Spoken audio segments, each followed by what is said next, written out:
LFS 6B. Yeah, LFS 6B. Big B looking good in his cowboy hat, always intrigued where David Sears at. Our main man Harry is certainly no slouch. Come on, Harry, get the hell off the couch. America's voice is the place to be. Got Slick, Delgado, and of course Big D. The show to watch, LFS 6B. Ooh yeah, LFS 6B.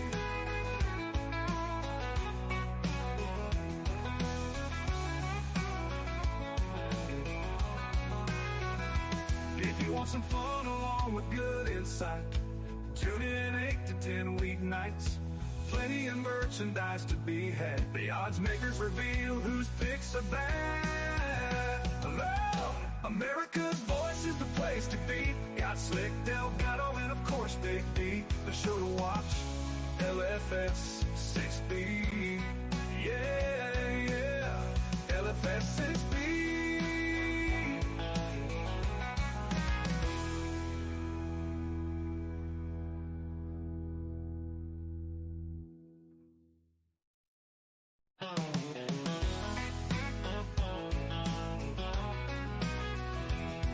Look alive, it's time to stop. What you're doing, it's 8 o'clock. Friday night pizza show is on tap. LFS 6B is where it's at. Whoa, oh. America's voice is the place to be. Got Slick, Delgado, and of course Big D. The show to watch, LFS 6B. Yeah, yeah, LFS 6B.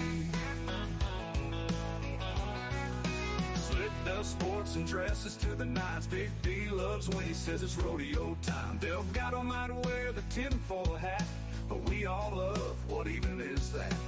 Aaron and Fran always holding it down. We look forward to another crazy town. Kevin Downey Jr. fills another seat.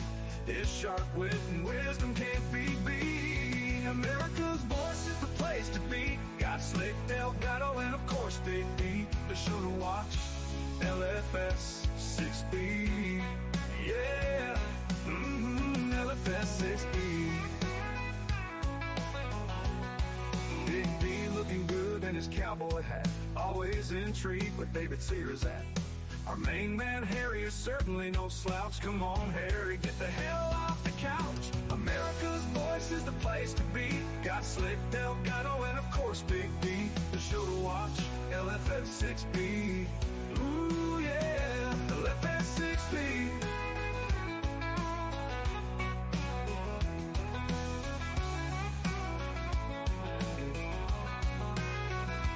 If you want some fun along with good insight, tune in 8 to 10 weeknights.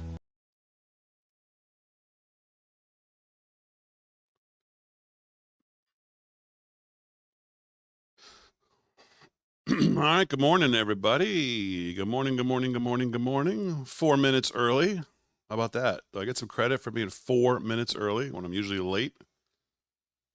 It's election day. Can't be late on election day. 9:56, Tuesday, November 5th. Man, it took us a long time to get here. Took us a long time to get here. Good morning, everybody in the chat. YouTube, Facebook, X, Rumble, Getter. Welcome on in. Link has been posted if you want to jump in this morning. Video, audio, whatever you want to do. I'll share it again. If you want to be part of the show this morning, come on in. Tell me what's going to happen. Give me your thoughts. There's the link again for everybody, YouTube and Facebook. I think you have to authenticate through Facebook or YouTube, or maybe this morning I think we turned it off so anybody can get in. You don't have to have a Facebook or YouTube account this morning, I believe. Just put your name in so I know who you are, and we'll bring you in if you want to talk about the election today. We've already got some people waiting. David's in there. He was fantastic the other morning. I'll get to him here in a second. Let me just throw up. So I've got the Florida early voting statistics already, and they're updating live. And again, we're not watching Florida today because of the results. We know what the results are going to be. We're watching Florida to see what the electorate starts to look like. Who's getting out to the polls? Is it the end all be all? Is it going to tell us exactly what's going to happen? Of course not. It's not, but it will give us a pretty good idea. And it'll certainly give us a good idea what's going to happen in Georgia, right next door. And again, it's very early. Very, very early. Mark Halpern put out this morning a couple really good tweets about what you should pay attention to and what you should not pay attention to today. We'll go over those as well. But right now, we'll see if... I don't think that's the right update. Let's try this. Okay, 618-024. 618,000 votes cast in Florida. Trump, 21 percentage points up. Democrats, 156, 25% of the vote this morning is them. Republicans, 47. I mean, that is not what you want to see if you're over here. Not what you want to see to get the day started.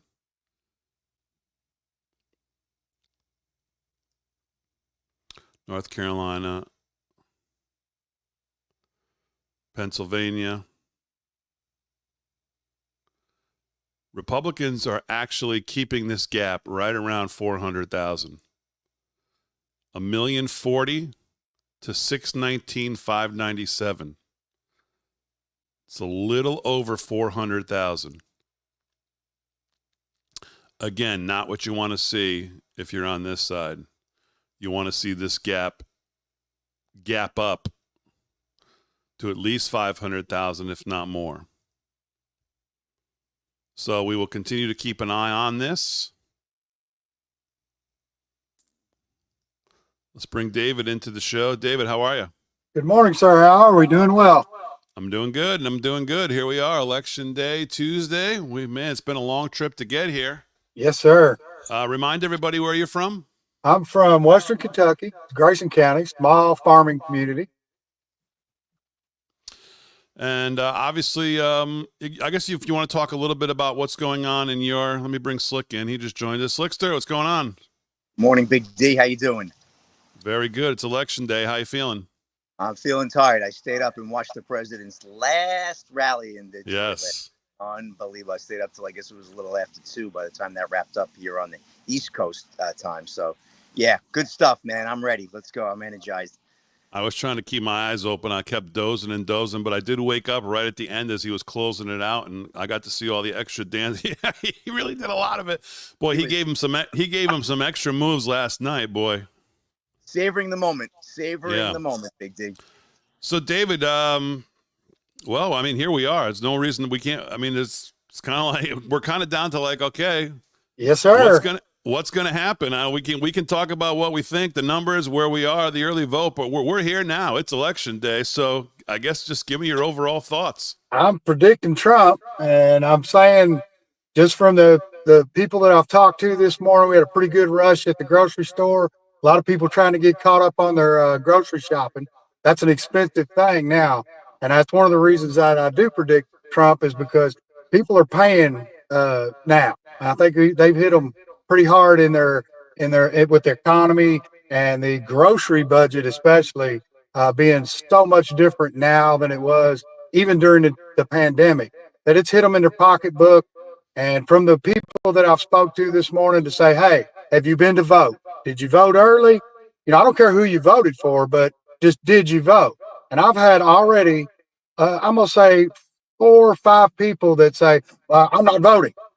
And I thought, okay, I even had one lady said she's never voted in her life. Her mother didn't vote and she doesn't vote.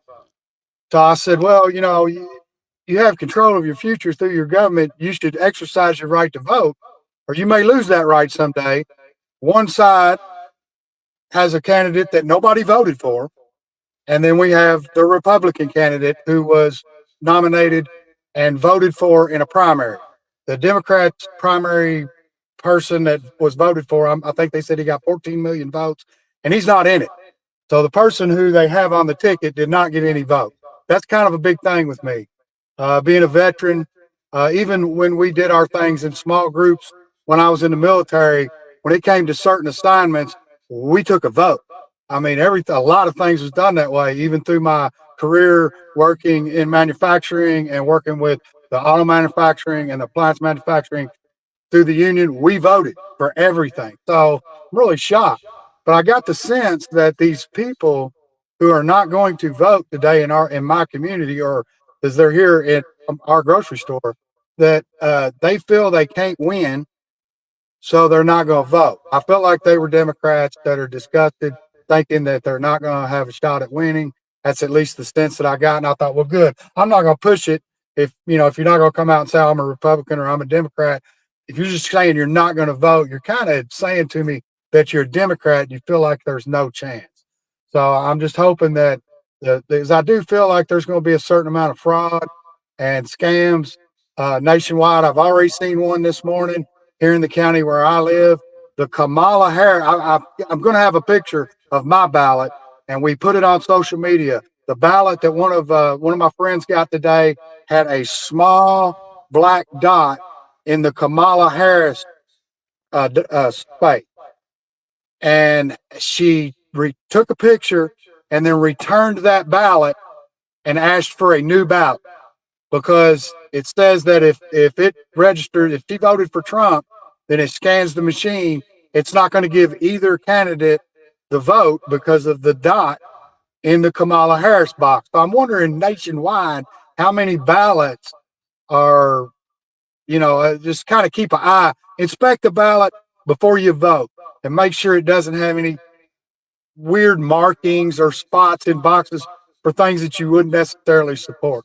We've only got 2 amendments on the ballot, and of course the presidential race. So here, it's pretty important.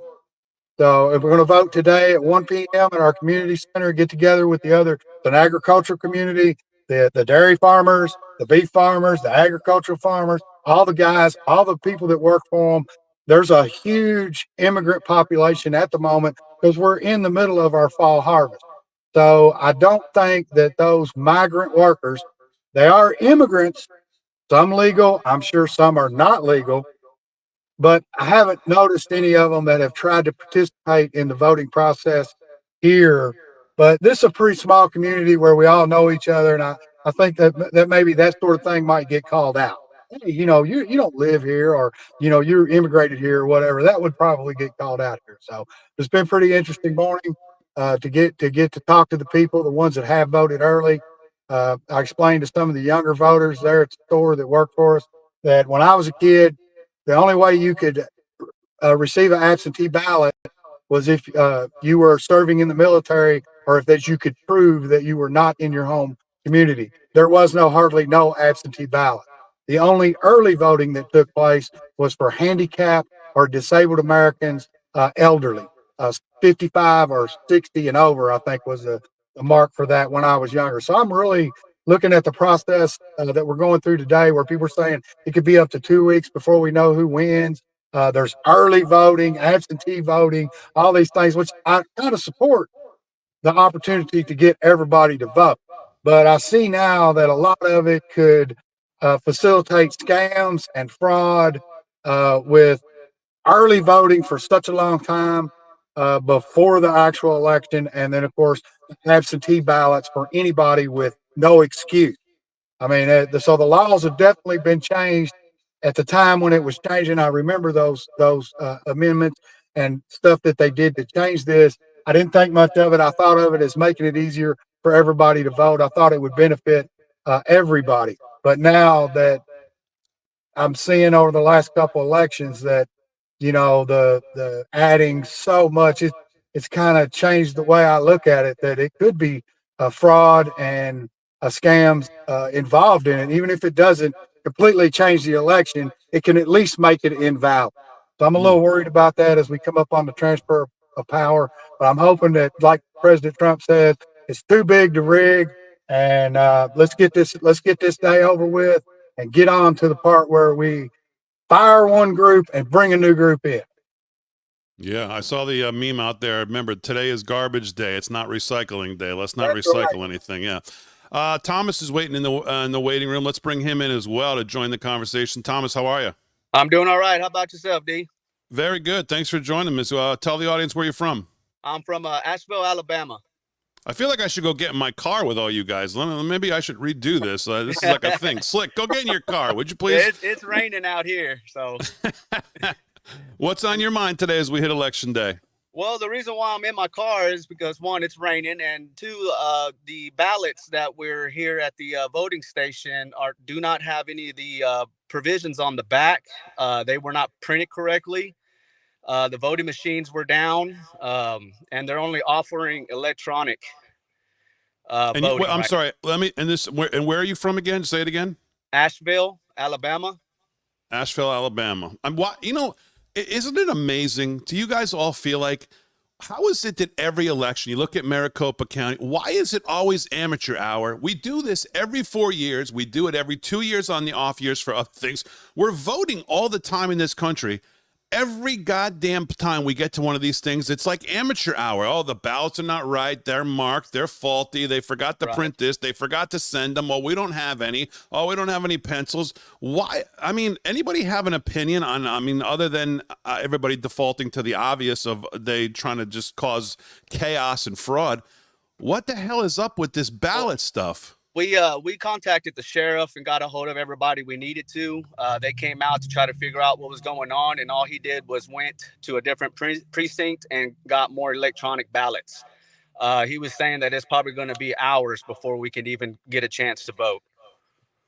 And I mean, obviously this shows that it's just pure incompetence, because I'm assuming, Thomas, that you're in an area where you guys are not exactly worried about who's going to win there, obviously, right?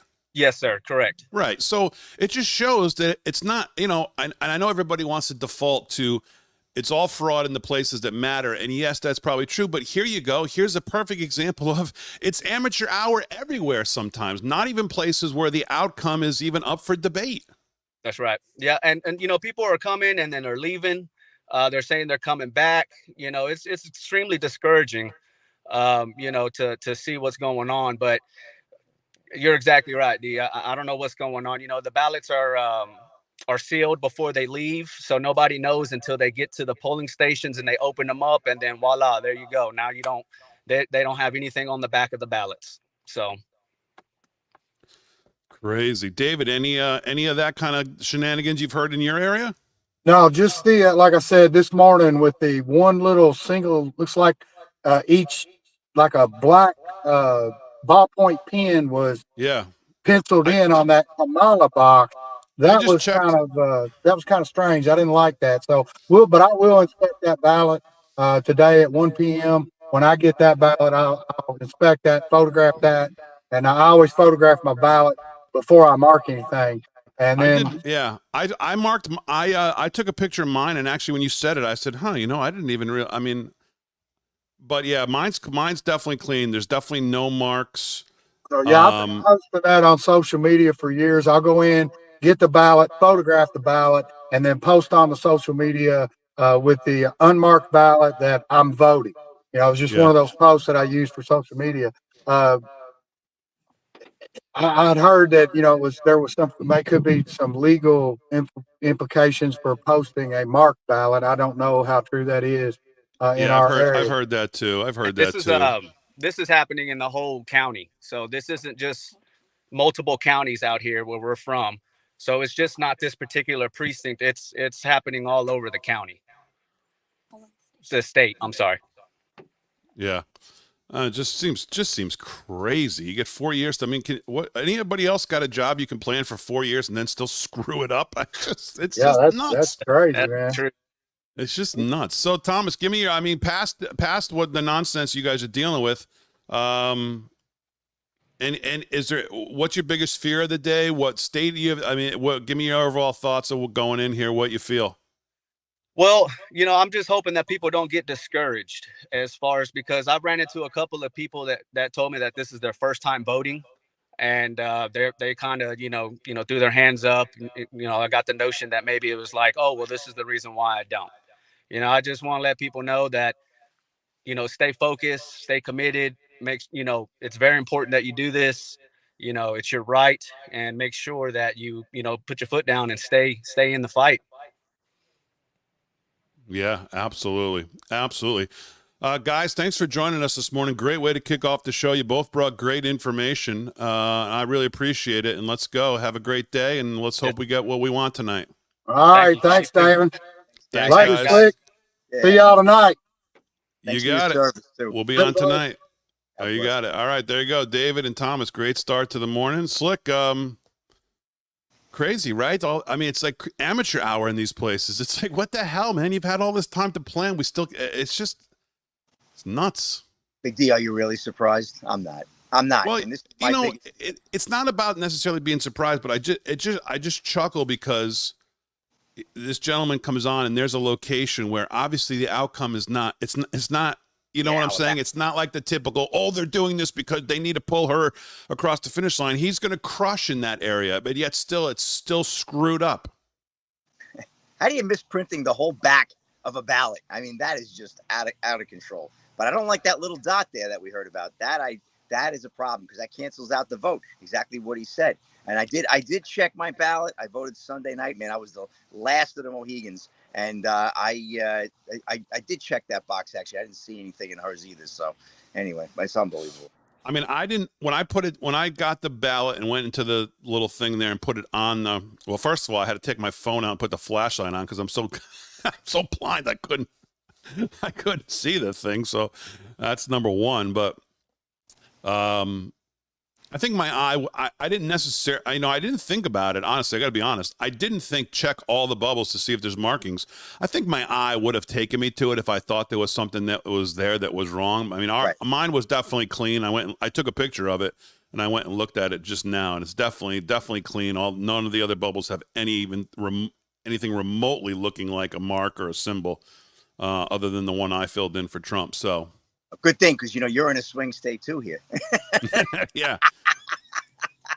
Now, would you, being in your position, obviously with the chamber and the town, would you? I mean, obviously we're talking about more Suffolk County. Would you hear of any those kind of shenanigans, ballots being messed up? Would any of that come across your desk or your phone or anything like that? Absolutely, because I'll reach out. Have you heard of anything yet? Nope, but I'm going to reach out to Doug because Doug is on the ballot today. Doug, friend of the show, Doug Smith, running for Doug Smith. Yep. In the 8th district.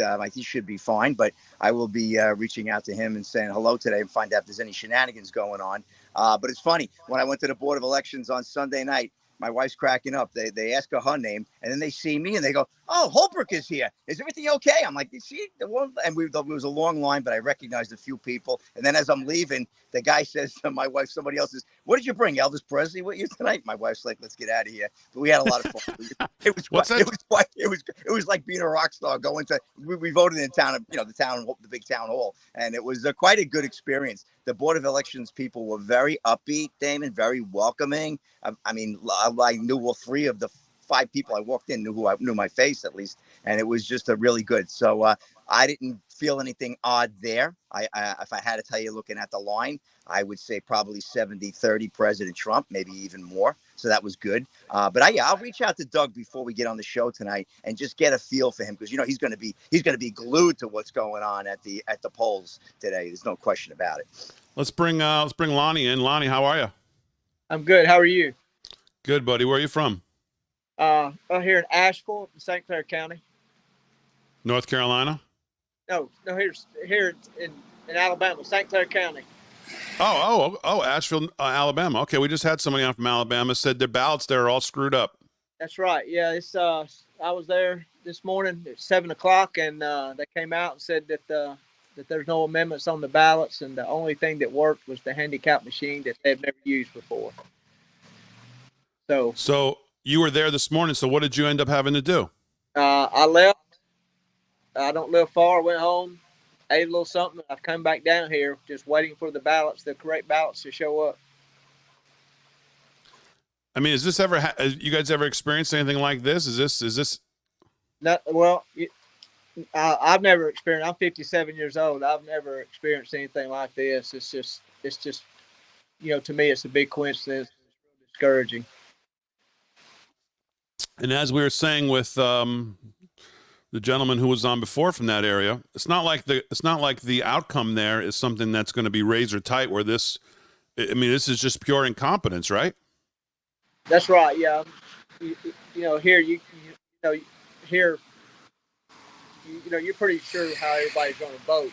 Yeah. But to get that vote in, and some Exactly. folks all left here that's not sure if they could even make it back. So. Unbelievable. Unbelievable. Oh, yeah. So what's your putting that aside, which obviously is terrible. I hope they get it fixed, and I hope people do go back and vote if they feel like they can't wait there now. I thought the gentleman who was on with us slick before made a good point of, it's not, we just want people to exercise their right to vote, take it seriously. Even if you're not voting for who I'm voting for, like, you should want to exercise your right to vote. Like, that's the most important thing. Like, people who say, "Oh, I'm not voting. My parents never voted, so I'm just never voting." It's just kind of crazy. Like, really? Yeah. It's our duty, and that's what we should do. Yeah. So I guess give me your overall thoughts, Lonnie, going in. I mean, putting what you guys are dealing with, putting that aside. And what's your biggest worry tonight? What are you going to be looking for? Or you feel like this is a runaway? Like, give me your thoughts. Well, I would hope it's a runaway, but after the past couple elections, I don't really trust anything. And I guess my biggest worry is like this happening, people turning away and not coming back.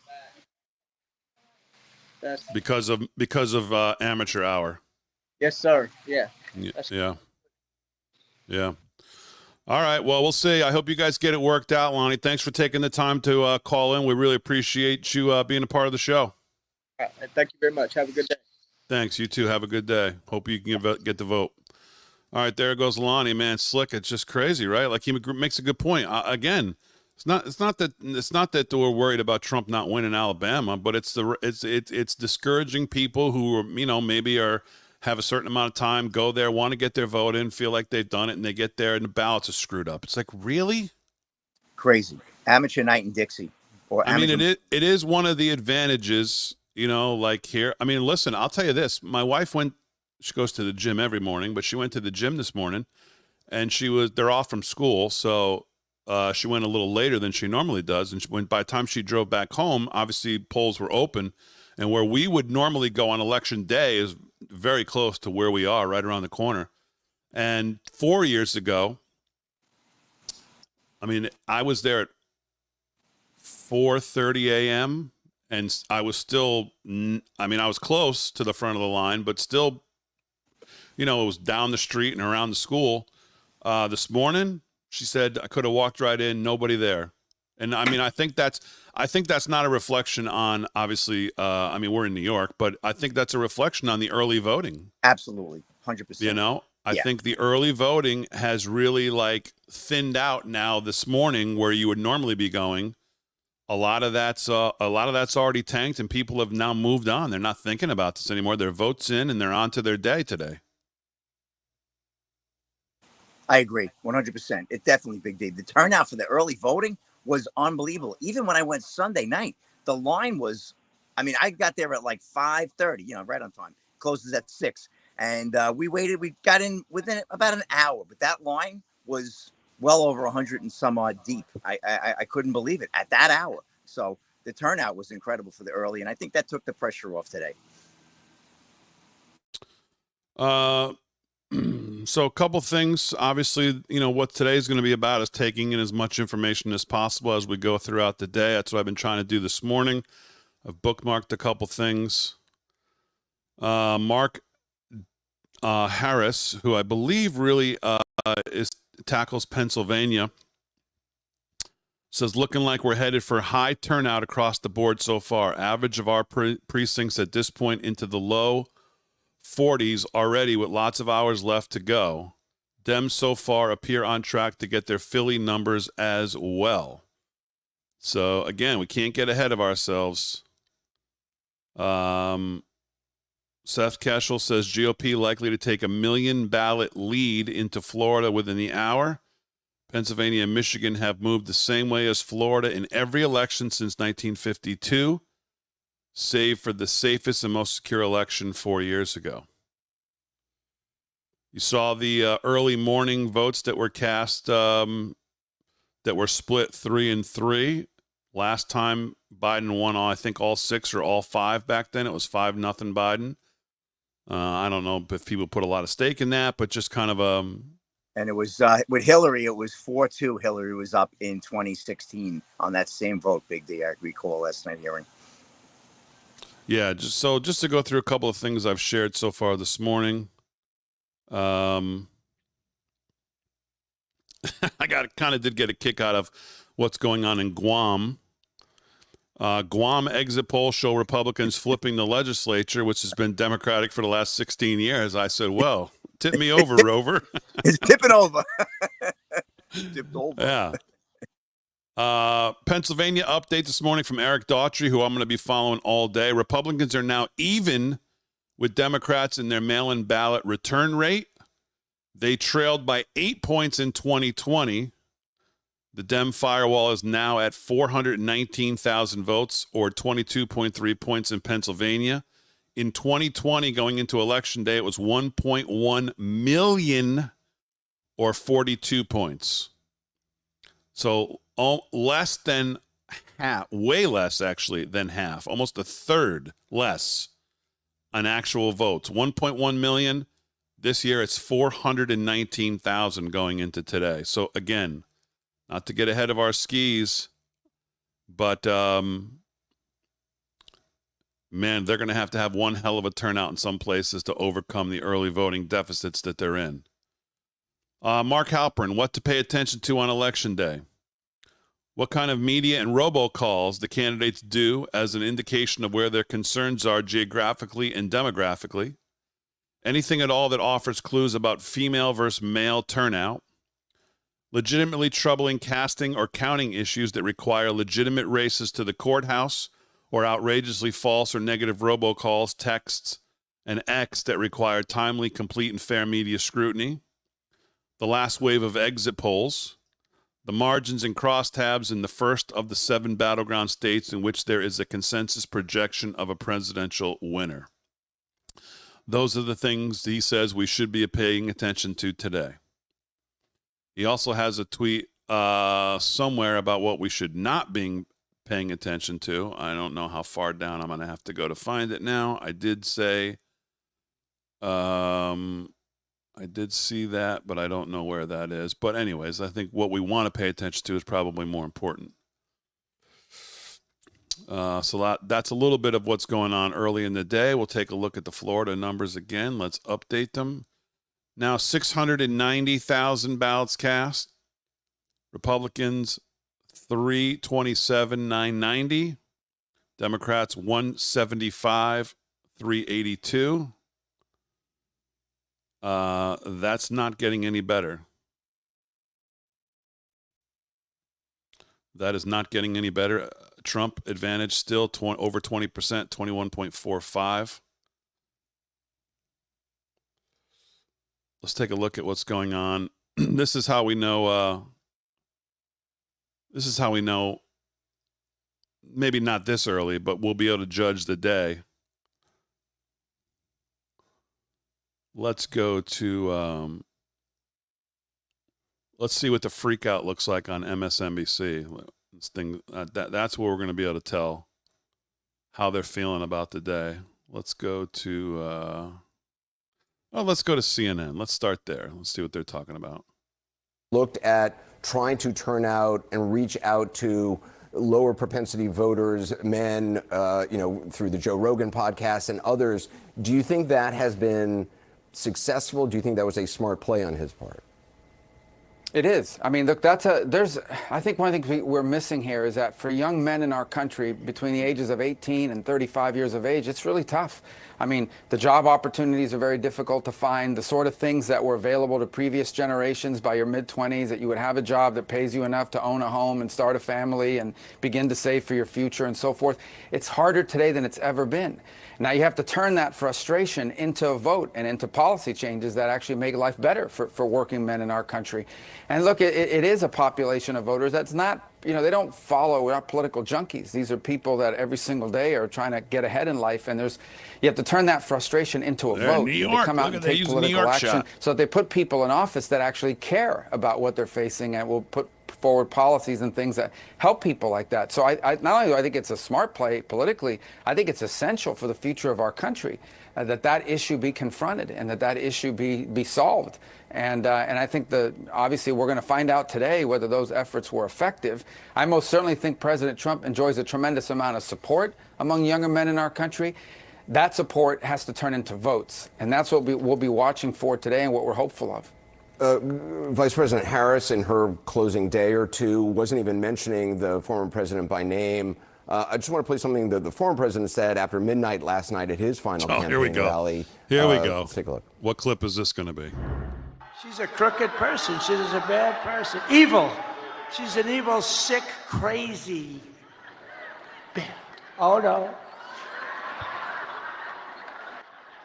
He was talking about Nancy Pelosi It here. starts with a B, but I won't say it. I want to say it. He was actually talking about Nancy Pelosi there. Do you wish, obviously there were a lot of people in his campaign who had a very clear idea of what they wanted his closing argument to be, the economy, the border. Are you concerned about some of the tangents he's been going off on the last couple of days? Is that a serious question? This is a guy that's been called, compared to Adolf Hitler. Really, exactly. Reporters have been called Good subhuman garbage and worse, compared to Nazis by major media outlets. Well, so you're going to punch him, he's going to punch back even harder. You used to call him a fraud. So, the language people are running has been campaigns out that way for a long time. Yeah, well, let me tell you something.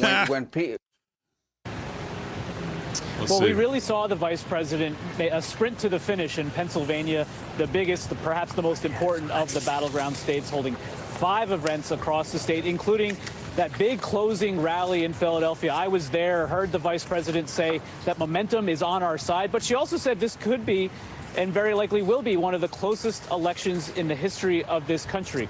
The Harris campaign is confident, though, as we head into these final hours of voting, because they say they still have paths to victory in all of the 7 battleground states they've been targeting. They think that the surest path for her to victory is in those blue wall states. Yes, Pennsylvania, but also in all Michigan, 7 where we'll to see win the second all gentleman, 7. Doug Emhoff, make a last-minute if that stop, happens, as well as Wisconsin. But they also think they still have paths to victory in then North we Carolina, might as well in get Georgia, rid of the polling in Arizona, industry as a whole. Nevada, all of which they can make a combination to get to those 270 electoral votes. Now, the vice president not taking anything for granted. She is in the vice president's residence behind me. She'll be making calls all day, doing interviews with radio stations across the 7 battleground states, trying to underscore the importance of getting out to vote. She's trying not just to... that's like delusional. That's hyperbole. All right, Slick, what's the rest of your day look like? Well, I got a lot of little things I got to take care of. I got a meeting for an event with one of my organizations, and after that, I got to get over to the studio. Otherwise, Fran and Aaron are going to put X-Lax in my coffee if I'm not in my seat by 5:15, framed up. And Joe's all fired up. Joe the Box is fired up last night, right, Big D? We got the tour of the place, and oh man, he is. It's going to be quite the night at the America's First Warehouse tonight. Yeah. This guy's got. Man, oh man, he is DJ, food truck, tiki bar, dance floors. This guy's ready to party. He's got carpet outside for the tents. He's got food trucks. He's got bars. He's got drinks, food, donuts, pizza, steak, DJ. Tacos. Yeah, he's got DJ. He's got different acts coming in at different times. He's got 2 warehouses going full blast. We'll be in one. The party will be in the other. I'm going to see if I can sneak out during the broadcast. Maybe you guys won't notice, so I can go over to dance with the DJ. But I'm sure Delgado will wander off like he usually does. But and we got beautiful weather on our side today here in New York. Oh my gosh, what a beautiful day today. So we got that playing for us too later on. 65 right now. Okay, can't beat it. Beautiful. It's still going to be that tonight, 10 p.m. It's slated for 63. Yep. I got Tomorrow, a bottle of 73. I got a bottle of champagne chilling for tonight when I get home, Big D. Oh, but please, let's hope. God, please, God, I really hope we know what's going on by late tonight. I really do. Hope we can I know. I hope so too. I hope I'm not wrong. We leave tonight going, huh? I just don't see it. I mean, it may not be like an official call. I'm not saying we're going to get an official call tonight, but I mean, we're going to know so many numbers tonight in these places like Arizona. Maricopa County is not going to be able to hide in the shadows forever. They're going to have to start dropping some numbers, and we're going to know in Arizona if the Democrats can make up that number. In Pennsylvania, we're going to know, again, maybe not an official call, but we're going to know numbers, whether they can make up the difference. I mean, again, I keep saying, again, I'm gonna be the least informed or least intelligent person tonight on the coverage talking about all this. Bannon and Kirk, and they all know. They've forgotten more than I'll ever know about how all of this stuff works, but that's fine. But it just seems to me that simple math and common sense is going to be able to inform you pretty well about where we stand when we leave the night, even if we don't get an official call, and whether what the electorate looks like on their side enough to know that they're going to be able to make it up. I don't care how many more days go by. And I think the RNC is on top of, I mean, again, even this morning, you're seeing things about, little issues here and there. And Michael Watley and Lara Trump are on seemingly every one of them. They've got operatives in all these places. They keep going, they're in touch with the state officials. They're running to the courts where they need to. So I don't know. Again, trying not to drink the Kool-Aid, but feeling pretty good. And, of course, this is what you're going to see all day. All day, they're still going to play to this. Still going to play to the abortion thing. And this is the choice. This is the choice. A party that is running on making your life better. A party that, if you believe in a higher power, you believe in a Christian worldview that says what we're looking for is clarity in all things, against a party that's, as I've used the word before, demonic, that strives for confusion in all things. What's a woman? Do we have a border? Do we need a border? Can a person be this or a person be that? Throw biology out the window. What does marriage really mean? What is a marriage? What is a law? Do we need to follow these laws? Can we make up the laws? Where's the truth lie? Boys can play in women's sports. So it's such a clear distinction that they've spent their whole entire campaign messaging how long we want to be able to allow girls and women to kill human life. That's basically their whole platform. It is such a clear, clarifying election on the messaging from both. And they're still doing it even up to this day. This is what we're going to see all day. Abortion-related ballot measures in 10 states. Abortion this, women this, abortion this, rights this, take your rights away. This is their platform. So, well, Slick, I'll let you go. I'm going to keep going, obviously, for a little bit. But thanks for jumping on, talking and hearing from some of the audience. We'll do more of it tonight, obviously. And I'll see you later tonight. You got it, Big D. Big night. I'll see you later. You got it. All right. There you go, Slickster. Thanks for jumping in. You want to join the show? I'll continue posting the link if you want to jump in and be a part of what's going on.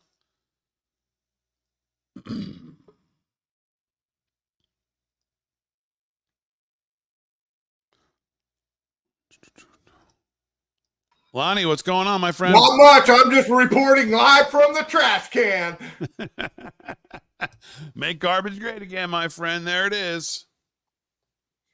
There it is. Make garbage great again. So here we are, Lonnie. Election day. Give me your final thoughts. Uh-oh. Do we lose Lonnie?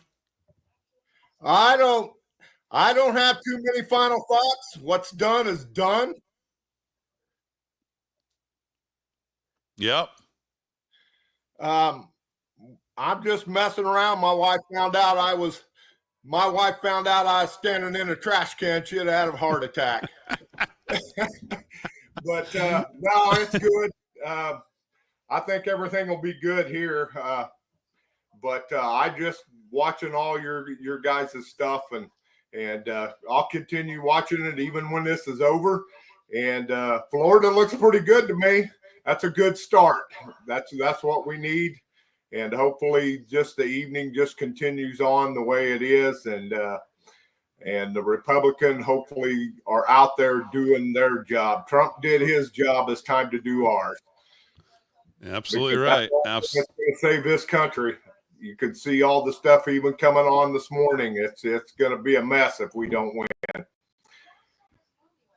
Yep, absolutely right. Well, people in the chat are saying good job, Lonnie. They like your garbage take there. I got my garbage Got my garbage cape and all. There you go. Sounds good. Yeah, I was afraid I wouldn't get mine in time. I'm going to order one off of there, but I was afraid I wouldn't get it in time, so I didn't order it yet. Send me an email to lfs6b@yahoo.com with your address. I'll send you one. Don't buy it. I'll send you one. Awesome. I appreciate that. You guys are awesome. I'll let you go so you can get on to giving us everything you got. I'll be in your deal tonight, the whole night. That's where I'm going to spend my night, is with you guys. All right, buddy. Appreciate it. We'll talk to you soon. Yep. Later.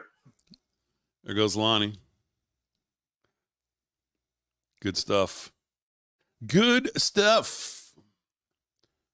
Up to 755,000 vote total out of Florida. It's not getting any better if you're on the team blue. Maybe a tad better. I think Trump at the high here was at 28% very early.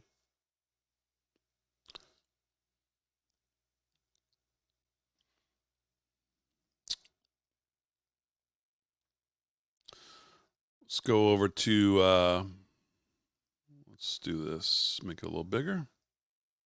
Let's see what people are talking about.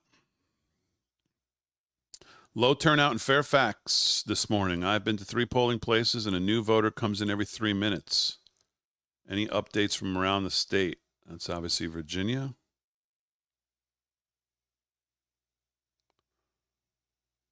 Florida Republicans now lead over 1 million voters in the 2024 election in a historic development.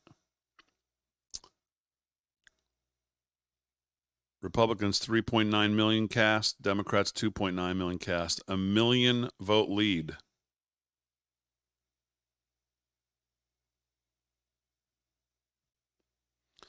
Michael Whatley, you know what? Let me I want to put Whatley on automatic whenever he tweets today. I want to know about it. We understand there are some line delays on the ground. We need you to stay in line. We need you to fill out your ballot in full and deliver it. Our Pennsylvania lawyers are all over this issue and will ensure fairness and accuracy in the process. Stay in line. Deliver your ballot. Okay, Cambria County, Pennsylvania. That's Michael Whatley on Josh Hammer. This is my map too. 312 Republicans, 226 for the Dems. They have her winning none of the blue wall states. Pennsylvania, Wisconsin, Michigan. She loses them all. She holds Virginia, Illinois, Colorado, New Mexico, California, Oregon, Washington, and obviously everything in the Northeast. 312 to 226. Seen a lot of 312s to 226.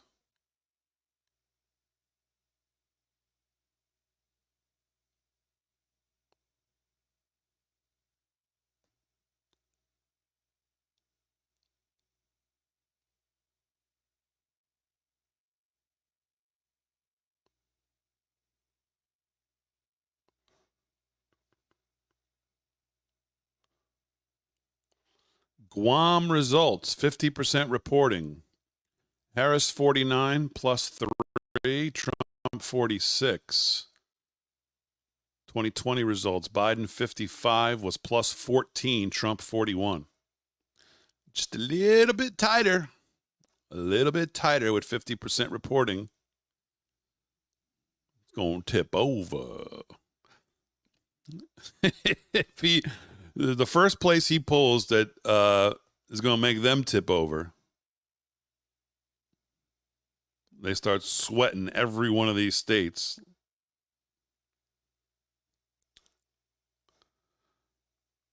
Okay, let's see. So as I said, if this keeps up, then Dems are in trouble. Maricopa, oh, just as we were just saying, they're going to have to start reporting at some point. 8 a.m., Maricopa County poll check update. Total 37,551. GOP, 16,000 of those 37,000. Dems, only 7,000. 13,000, whatever this other thing is, unaffiliated or independents. Other. GOP off to a good start. Independent voters are starting to show up. Pretty typical to see lots of early birds lining up to get their civic duty done for the day. I mean, they're putting a lot of stake in. They're going to win the majority of these other / independent / non-party affiliated votes. Rich Barris, we're going to be watching him all day, obviously. Florida Republicans are romping. Absolutely romping. This is why I talked about Florida all week. Not for results. We want to see the electorate.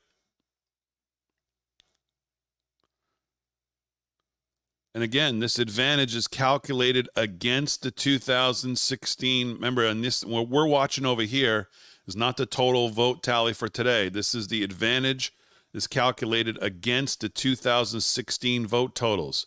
So what this is set up to do is to show any huge surge compared to what happened in past elections, because that's their whole thing is, oh, our election day is going to be much different to offset the early voting deficits that we now have that we've never experienced before. Clay Travis, I've heard from a ton of you that didn't vote for Trump in 16 or 20 that are voting for Trump in 24. For first-time Trump voters, what change? Okay.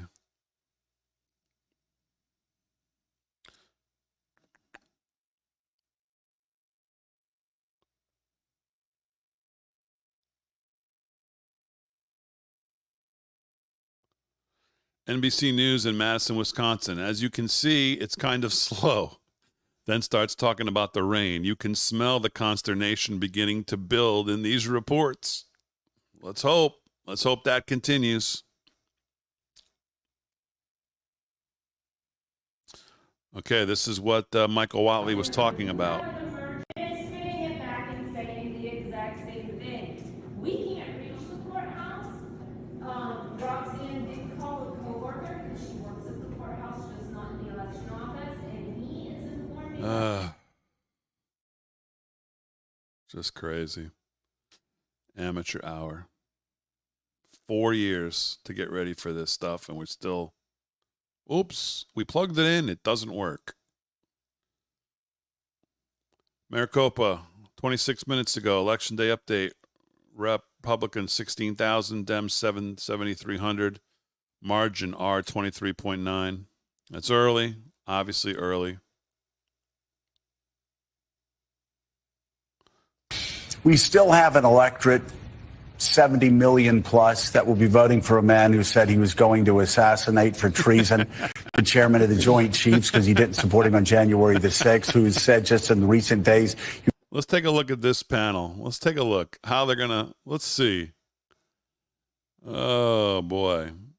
They got the A-team out here this morning. How will they all look tonight? Well, we'll see. Who's going to execute Liz Cheney with the firings? Oh, shut up, Joe, you moron. That's not what he said. Go back to the Bridge and Deliverance, you fool. Oh, God, I just pray that tonight, after we join the network in the 6, 7, 8, 9 o'clock, 10 o'clock hour, I'm hoping that the 11 o'clock hour, our broadcast on social becomes basically me drinking heavily. Well, not heavily, because I never drink heavily ever. And then just bopping around and watching MSNBC and CNN. Just for the pure laughs of the total despair and trying to cope that's going to hopefully be happening. I hope. I really don't want to have to be still focused in and sweating this thing at 11 o'clock. I want to be watching MSNBC, CNN. I want to be checking tweets from these losers. That's exactly right. Damon hammered would be entertaining. I don't know what that would look like because I don't think Damon's ever been hammered to that point. But maybe tonight will be a first. Maybe tonight is the night. Who am I kidding? Let's see what else is going on.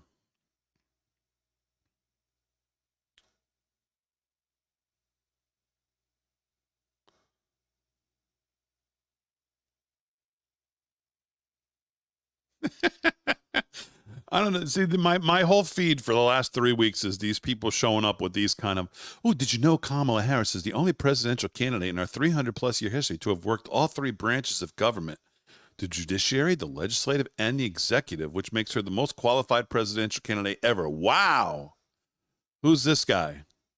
18,000 followers. No idea why he shows up on my timeline. It's just unbelievable.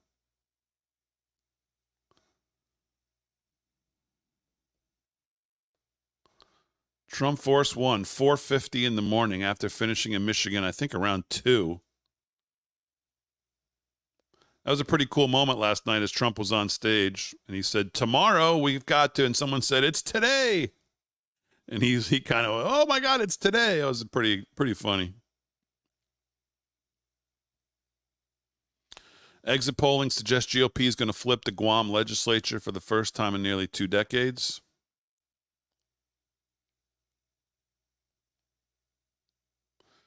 This Kamala wins on Twitter is actually a funny follow because they end every tweet with, this is huge. Ooh, the sun rose tonight. This is huge.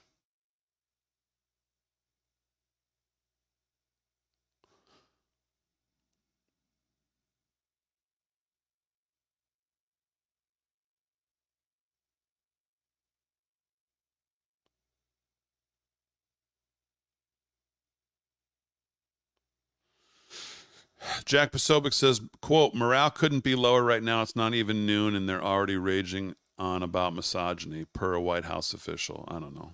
Do we believe these things? I have no idea. What White House official is calling Jack Posobiec to tell him that? Court order extends polling hours in Cambria County. There you go. Thank God Ronna McDaniel's gone. Never trust a Romney. So I'm telling you, they seem to be on it. Already got a court order to extend polling hours in the place where we just showed you the machines are down. So that's good.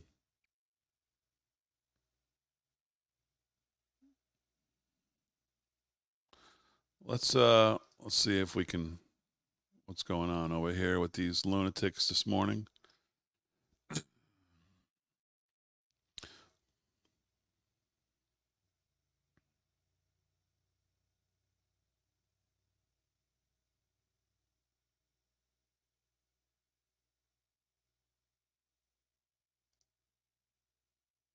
Voters. Can the Trump campaign effectively target and mobilize them? If they can, then it's going to be a good night for the former president. If they can't, it's a significant vulnerability that will likely cause him to state. And I would also add quickly, not utilizing Nikki Haley may also reveal itself to be a mistake. Now, I know the former president views her as rather perfidious. He doesn't like disloyal people. I get it. But in electoral politics, it's about addition, not subtraction. There are a substantial number of Republican voters out there who really do like Nikki Haley and her style of politics. It would have been smart to utilize her. Yeah, disloyal because she wanted to run against him. She's clearly, offered her services. They have not been of interest to the campaign. Shermichael was talking about getting out low propensity voters. You raised that last night, whether that strategy of reaching out to, younger guys who don't necessarily go out and vote much, A, is it effective? And B, do you have the ground game to get them actually to the polls? Right. It's risky. I mean, if you're basing your electoral strategy on a cohort of voters who do not traditionally come out and vote, that is inherently a risky plan. And the Trump campaign has kind of done a very non-traditional thing in outsourcing a lot of its ground game to outside groups, which just means I can't wait to come back tonight and hopefully hear these people. Prescriptions. That's why people call us. All right, we're going to compare plans, and I'm going to try to get you as much bang for your buck as possible. That's great. This one here covers all your prescriptions, your doctors as well. Oh, wonderful. I have a hard time with this. That's Kornacki's how close at, it is. Kornacki at the... Because you can't settle it out until you count all the votes. And the one good thing is there are fewer mail ballots relative to the pandemic year. And it's the mail ballots that take especially long in Pennsylvania. So that's what held things up until Saturday last time. So, could be tomorrow, could be the next day. We just have to be patient until the votes get counted. Is it unusual? Why is it different in Pennsylvania than in maybe other states? Pennsylvania was late coming to the idea of mail voting. It was partly because of the pandemic, and they have some very old rules that say you can't start processing the ballots until Election Day. That doesn't mean just counting them. That means looking at the envelopes to see if the voters are eligible or not. And so that just takes time, and Pennsylvania is slower than other states on that. And so we have been hearing from the former president as opposed to female. Already casting doubt on the process. Although I'm watching MSNBC, what would make me think they'd be talking about just male or female? Talked about I don't know. cheating, in fact, without evidence in places like Pennsylvania. Here's what he was saying last night. Elon Musk told me he probably knows more about computers than any man in the world. He said that machines don't work because they're easily violated. And then what the hell's happening in the inside of those machines? If you wait, we want the answer tomorrow, tonight.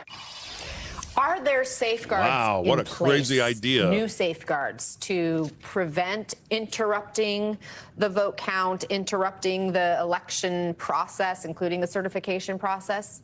Absolutely. First of all, Congress passed a very important law in 2022 based on what happened 4 years ago to tighten up the rules and make things go smoothly this time. So that's a very good thing. Also, election administrators on the ground in all the states learned lessons from last time, and they're better doubt on prepared voting machine with the vote integrity. counting process. So it should go smoother from an administrative perspective. I don't know. Because of lessons learned. Yeah, and that law that Congress passed, critical. Absolutely critical. Yes, the swing states. With Puerto Ricans, they made a major mistake. Yesterday, Ricky Martin tonight, let me go watch her. Fat Joe flew across the world to go be at that rally and said to Puerto Ricans, "Where is your pride?" I think it was like you remember Moonstruck? It was like that scene where Cher slapped Nick Cage and said, "Snap out of it" for Puerto Ricans. Now I understand her, Cher. All right, I just can't even deal with that. Please let me spend the last 2 hours of the night just going through these channels and laughing.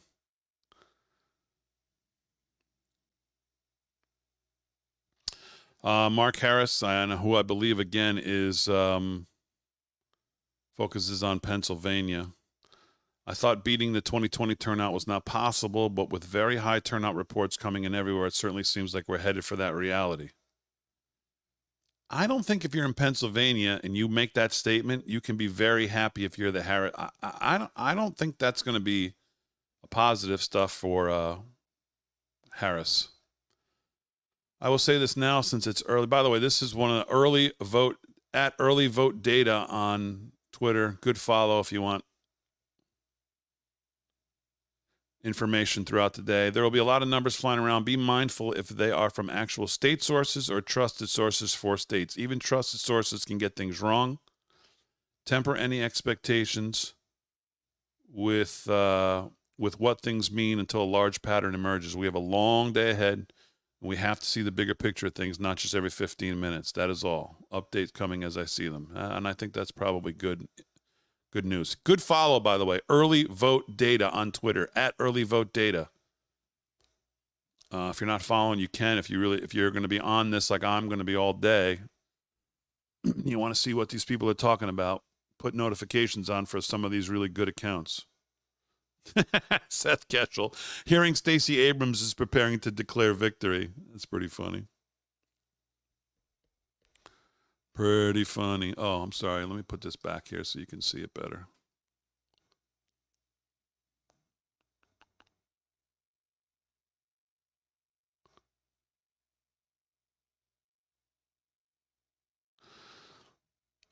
Philadelphia County turnout as of 8 a.m. Vote by mail ballots, 185,255. Election day, 115,309. Total, 300,564 as of 8 a.m. in Philly.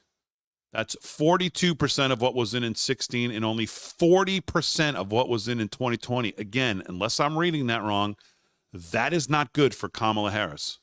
If you can't get voters out in Philadelphia for you, that's not a good number. 40% only of 2020 has voted by 8 a.m. in Philadelphia. Unless I'm reading this wrong. See what the comments say.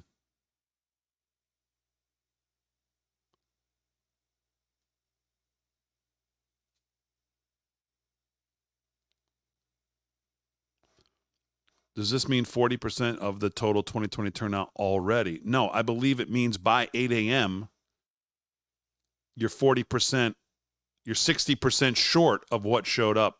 But again, maybe I'm reading that wrong. I don't know. I would think that would want to say 100% of 2020 by this time. But maybe this means 40% of what in total showed up in 2020 has already showed up. I don't know. I could be wrong about that. Wish they'd be a little clearer on these posts. Election day turnout, Clark County, Nevada, 7:30 a.m. Dems, 1,400. Republicans, 6. Okay, that's kind of early. Just what we were saying before, there's no excuse for not voting. Today's too important. Vote. Bucks County, Pennsylvania, where Harry on the Highway is. Harry on the Highway is in Bucks County, Pennsylvania. There's your line. In one place. I wonder if I'm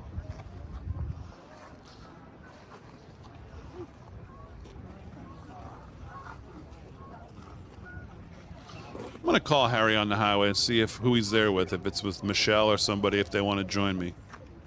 Give me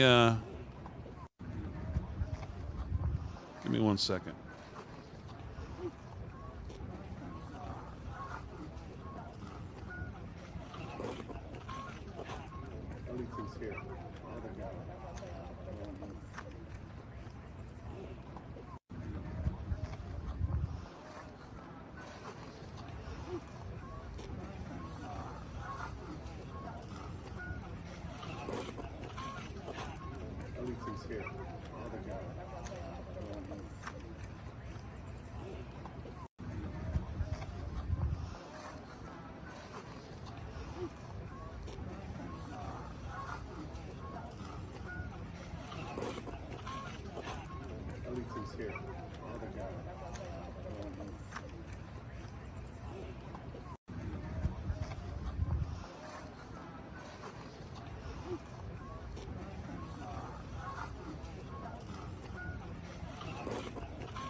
All right, Harry on the Highway is on the highway right now with Michelle Bacchus, our great reporter from RAV. So let me send them. Let me send her a link. She can join us here.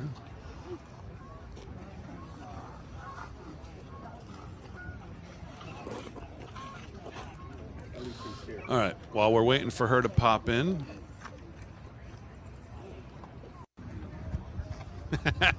We're just 12 hours away from putting Joe Scarborough and Rachel Maddow in camps. Don't let up now. Exactly.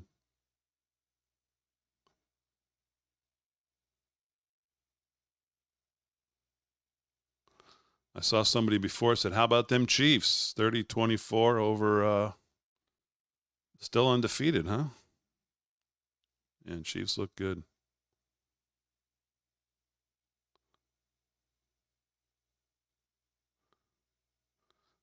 Data Republican, another good follow today on X. If you want to get some up-to-date information pretty quickly, he's another good follow. I wouldn't take this as significant as these numbers are low, but for those curious, election day turnout in 2020 was Republican 34, Democrat 32. Here, independent share. Oh, he's talking about Clark County, Nevada. Again, yes, very early there. I wouldn't put too much in that.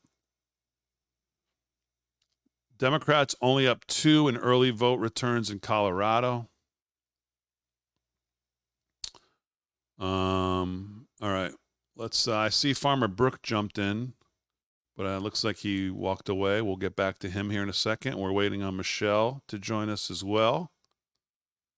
Let's check in with the lunatics.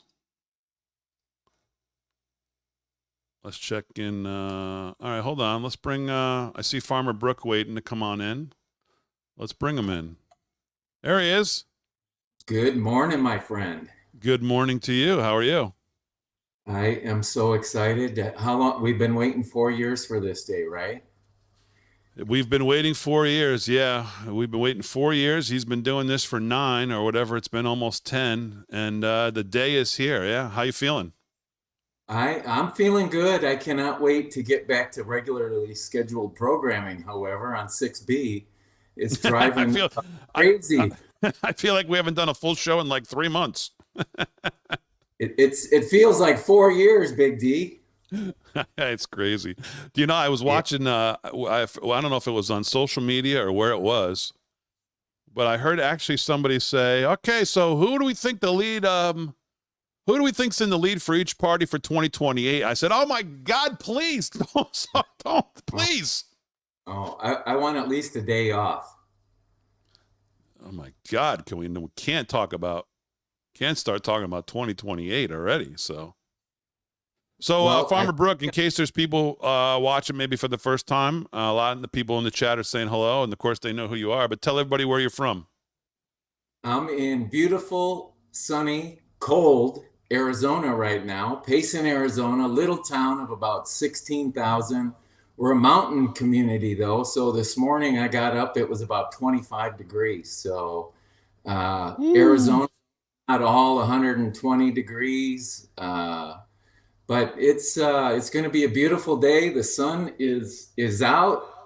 The chickens and the ducks are already out enjoying the beautiful day, and hopefully we're going to have some results tonight. I'm not holding my breath, but it could be an early night. I know it should be an early night. Now, whether it will be or not, we don't know, but I'm excited. I can't wait. I'm going to enjoy your broadcast all day, and we'll hopefully get some information today. Well, I mean, speaking of your state, I mean, obviously it's going to be smack dab in the middle of the things. Republicans enter Election Day with a 218,000 vote lead in Arizona. I would suspect that would increase to about the 300,000 mark. I mean, Arizona obviously was smack dab in the middle of everything in 2020. Charlie Kirk and the boys, who I remember watching that night after we were done, saying they thought it looked good. And then, of course, all hell broke loose, obviously. We've been watching the Kerry Lake race out there, and I've been arguing it's clear that Trump's coattails in Pennsylvania have dragged Dave McCormick at least to a spot where he's knocking on the door. Give me your thoughts on where we are with Arizona as we go into election days. Kerry Lake now, it looks like she's moved at the right time, but well, what's your feel of the state? Is this going to be a no sweat Republican win? I have to say yes. I'm cautiously optimistic. The whole race, I have been saying Kerry Lake will win. I didn't believe any of the polls. I don't know if you've noticed my comments on the chat, but there is no way Kerry Lake is going to lose. Gallego is such a POS. And he held the divorce decree. They fought that tooth and nail. I can't believe his wife is the mayor of, his ex-wife is the mayor of Phoenix, and she didn't want any part of it either, which is crazy. She got served divorce papers 2 weeks before she was going to have their kid. I mean, what kind of piece of what does that? So if just like Harris, if he gets one vote, it's just going to be beyond me. But I really think we're going to deliver. Driving around, they have a few minions that throw up a bunch of signs, so it looks like she has a lot of support. I don't believe it for a minute, although I do have 3 signs on my street that really bother me every time I drive by. But for the most part, we're Trump country. We will always be Republican. Well, I'm not sure about always, but we will be Republican. We're going to pull through. Kerry's going to come through, and you don't have to worry about Arizona. Well, you do need to worry about Maricopa County, though. Yeah, it's always amateur hour over there. We need 13 days. We haven't started reporting yet. We're way behind. I mean, what the hell?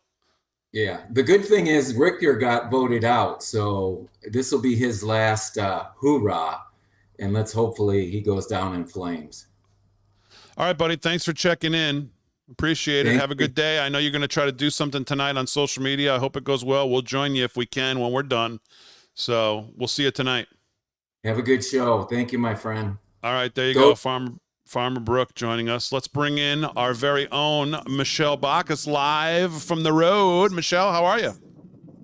Hey, I'm good, David. We're actually headed over to Cambria County in Pennsylvania. We're hearing of tons of reports.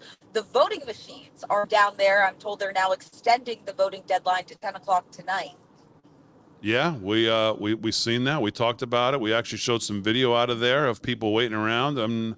Have had people here join me on the show all morning, people from Alabama. And, we had a couple guys from Alabama say they went to vote this morning and the ballots were all completely wrong because they didn't print on the backside whatever the propositions in those places were. Usually on the backsides where you get the Proposition 1, Proposition 3, and they weren't printed there, so the ballots were no good. So people were left standing around in Alabama. And what I took from that, and I asked them both this, it just shows you that amateur hour on election day is not only reserved for places where, the outcome is in question. It's, they said, both of them said, Trump's going to dominate by 90% in this area. There's no question that he's going to win, but still here we are. The ballots are screwed up. And we have people who are here to vote and they can't even vote. So it's not just places where the election might be tight that amateur hour is reserved for. Yeah, that's my question as well. You'd think they would have hedged more for this ahead of time, but it seems as if that's not the case. I obviously have all of my concentration on Pennsylvania, as I think it's the key battleground state that's going to decide this election. And David, last night I was at PPG Paints Arena in Pittsburgh, Allegheny County, which helped to decide the 2020 election, and it was a packed house. Of course, you had Kamala Harris there too. Kamala Harris focusing all her efforts here on the Keystone State. I think this is her last-ditch effort to try and get Pennsylvania. Yeah, I think their last-minute schedules said a lot about where they feel they are. Michelle, you're in a car, I noticed. Who's driving that car? Could you move your camera over? Yes, David, because I am with Harry on the highway right now. Oh, look at this. Harry, how fast are you going? 78. That's too fast with Michelle in the car. Are you kidding me? What are you doing? Precious cargo, David. And I'll tell you what, we have all of our road trips election day snacks here, all the gummies. If you've ever worked on election day, yeah, Harry has Red Bull. You know that a proper diet is not part of the equation. Yeah. Harry, I was over. We were with Joe the Box last night, obviously getting warmed up for tonight. We did a little bit of a show from over there. Actually, Michelle's the one who threw to us last night. Are you aware that there's a MAGA store at the America's First Warehouse that is selling a T-shirt that says on the front, "Harry, get your fat ass off the couch and go vote"? I did not. Did you buy it for me? No, I didn't. No, I didn't buy it for you. I will get it for you though. Will you wear it on the show?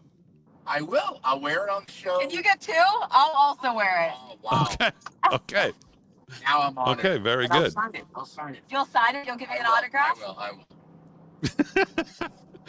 Oh man. So Michelle, like I've been saying, I don't know. I've been saying this for a couple days. I'm trying not to drink my own Kool-Aid here on the early voting numbers, but it just seems to me, and of course, I know the least about all of this stuff, and our coverage tonight, you'll have people like Bannon and Charlie Kirk and guys who have been through this and been doing this, and I'll be the least knowledgeable person, but just from my point of view, it just seems to me that when you look at the early voting numbers of where the Republicans are in states, you look at where they were 4 years ago with early voting numbers, where the deficits were, and now where the advantages are, and you do some simple math on what we have normally seen on election day turnout and what the electorate looks like. That's why I'm following Florida so closely this morning. Not for results. We know what the results are going to be in Florida. The Democrat Party is decimated in Florida, but it's to see the electorate that's showing up. What party is surging people? Are the Democrats surging people to the polls? Are we seeing something where we go, hey, wait a minute, this looks a little different than election days in the past? And I mean, I know it's early, but we're not seeing it. As a matter of fact, we're seeing Republicans surging right now in Florida. They got a 1 million vote advantage in Florida. As you compare it to 2016, they're way behind so far early here in the day from 2016. I mean, what am I missing that tells me these numbers tonight, we're going to have a pretty good idea of where we stand in these states and where this thing stands. We may not get an official call. I don't know. What's your biggest fear? If you want me to be honest, my biggest fear, obviously, is the 15 million, at the very least, illegals that have poured into this country. Election integrity is still top of issue mind for me, especially in some of these sketchier areas. We've already heard reports about it, and I'm not jumping the gun here. It's just something to be cognizant about, because if you do look at the early voting data, right, you look at these key battleground states, urban voters and women voters, two groups that historically have voted Democrat. You're seeing significant decreases with these two groups. And I'll tell you what, I give a lot of credit to Scott Pressler here in Pennsylvania, who has been registering Republican voters, but more so the rhetoric over the past 4 years. Look, you can compare the Biden administration to the Trump administration. When was your life better? And I think a lot of Americans are waking up. You know, you look at the Democratic Party and Kamala Harris, in which they've relied heavily on identity politics. You speak with the African American community. So often you hear, you are Black, you should be voting Democrat. And a lot of people in multiple groups have woken up and kind of said, what exactly has this party done for me? So I'll tell you what, being out in the streets, I see a shift in people saying our country is heading the wrong direction. We're paying way more for groceries, for basic necessities. It's hard to even be able to afford to live, and people want change. So I think part of it is you're seeing the pendulum swing back over. And I want to bring something else up as well, Damon. When you talk to Kamala Harris voters or Democrats, and you ask them why they're voting for her, if they're not bringing up the abortion argument, which is irrelevant given what's going to happen in Congress, they really don't have a reason outside the fact that they hate Trump. And that's not a big motivator to get people out to the polls just because you're voting against another person. Yeah. I mean, that's what their whole, I've said that all along. Harris has given people no reason to vote for her. These two candidates have obviously run diametrically opposed messaging, diametrically opposed values, diametrically opposed visions of the country. They're trying to motivate two wholly different groups of people to energize them on a day like today. They're not vying for the same voters. She has given people no reason to vote for her. She's taken this platform that's anti-Trump. And when you look at Trump being looked at more favorably than he was in 16, more favorably than he was in 20, her pitch of essentially make this a referendum on him, that's a bold risk when less than 1/3 of the population thinks that the country is going in the right direction. I mean, 2/3 of the country, if not more, like you said, think the country's heading in the wrong direction. And if everybody today had to go do their grocery shopping for the week before they went to vote, Trump would win all 50 states by about 100 zillion votes, because that's a good reminder of where people are in their lives right now as they look at their prices of food, prices of gas, credit card bills, savings going down. So, I mean, I think you're right. Her whole platform of anti-Trump is not, and we're seeing it. If I read the Philadelphia numbers here this morning early, right, in some of these urban areas where you think she needs to really turn out that vote, it's not happening. No, it's not. She doesn't have any good motivators. And in fairness, let's look at the way that both of them finished out their campaigns last night, right? Trump finished out his campaign with family standing by his side. That was the message, a better future for your family, doing this for your children, your grandchildren. When you talk to Trump voters, why are you getting involved? Because I want a better future for my children. I don't want my kids going to war. I want my kids to be able to afford a home and afford a family down the line. Kamala Harris finished out her campaign with celebrities, by her side. I think it shows a stark contrast of where the two parties' priorities are right now. Yeah. Well, safe travels, guys, today. So you guys are going to set down, pretty much put down camp where? In Bucks County? Bucks County, but we're making a pit stop in Cambria County, so we'll be sure to keep you updated there. All right, very good. I'm sure you guys are going to have a busy day. Harry, drive safe. Keep it under 70, please. Would you, with Michelle in the car? Precious cargo, Harry. Absolutely, I know. She is. All right, Harry, what's your final message, Harry, to the live from Studio 6B audience here? Funny you say that. So we were at the last polling station in Pittsburgh, and not one but two people were 6B fans. Am I right or wrong? Oh, yeah. Harry's been racking up the fans Racking today. up 6B fans in Pittsburgh. You've got a huge following in Pittsburgh. Did they ask to take pictures with you or have you sign anything? They did. They asked me to take pictures, and I did. I think you almost got a date, too. I think I got a date, yeah. They were hitting on Harry, Yeah, they for the wanted me record. for Thanksgiving dinner. Now, that's the only part of this conversation that does not surprise me. Harry can pull the chicks, Damon. I'll tell you what, I've seen it firsthand. Yeah, we have a minivan right now. Well, I'm fighting them off, Harry. there you go. He owes it all to the show. That's, you know, and my, well, probably to President Trump, too. Harry, get off the couch. That's really where Harry took the next step to fame is that night. So, and that was here on Long Island, believe it or not. That's what the funniest part of that whole thing. Really was. Nassau Coliseum. Yeah. Nuts. Alan on YouTube says, who is hosting the election coverage on RAF tonight? Well, it's going to be the whole team. Well, it's going to be everybody. Steve I guess Bannon is really playing. Yeah, Bannon is playing the quarterback here for the evening, but you're going to have everybody. Everybody's part of it. All the field correspondents. It's going to be one hell of a show. They're out of clearly DC studio. We're in this big, beautiful hotel in over in DC, and our correspondents will be all over the country. It's going to be amazing. We'll be at the America's First Warehouse tonight, starting in the 6 o'clock hour, and we will join the network coverage at some point, probably maybe once an hour, once every couple hours, but we will do a continuous 6 or so hour stream to just all of our socials. And then obviously you'll be able, if you watch us on socials, you'll be able to also see the network coverage. We'll bounce back and forth between the two. Obviously we're not going to talk for 6 hours. So we'll give you a good mix of everything that's going on. Obviously you'll see Michelle, she'll be a part of it. You'll see all of us will be a part of it. It's going to be a great night. So let's just hope we get the result that we want. I think we will. You know me, Damon. I was very negative about a month and a half, 2 months ago, but I truly believe that you know they have messed up Harris administration, Biden administration so much that people are really waking up, and we're seeing it everywhere. But we need people to get out and vote. You got to get out and vote today. Right? I mean, that's the whole thing. Even if you're in a safe state, I've had friends in Florida, other places that say, why do I need to get out and vote? You need to get out and vote, especially for these local elections as well, because it all starts at the local level. A couple updates here. Eric Daughtry, who's a good follow on Twitter. Swing state update. Trump's odds in Pennsylvania and Wisconsin have increased. His odds in Arizona now near 80%. Georgia 70%.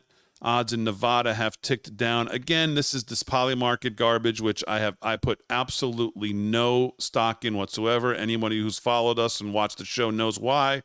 It's not the same as betting sports at a real bookmaker like a casino where you know what kind of money is going in. I think these markets can be moved with not a lot of money, which makes them nothing to worry about or put any stake in. But, you know, when it comes to Wisconsin, I go back to what Mark Halperin said.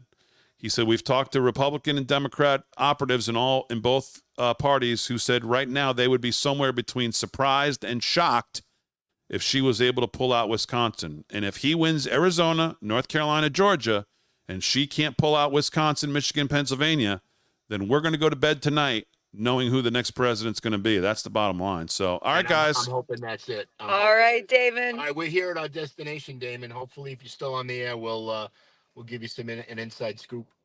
All right, if you see anything, pop back in. All right, see you later, Damon. All right, guys, thanks for joining. Stay safe. Yep. See you tonight. Bye-bye. All right, there they go. Michelle and Harry on the highway. jumping on in.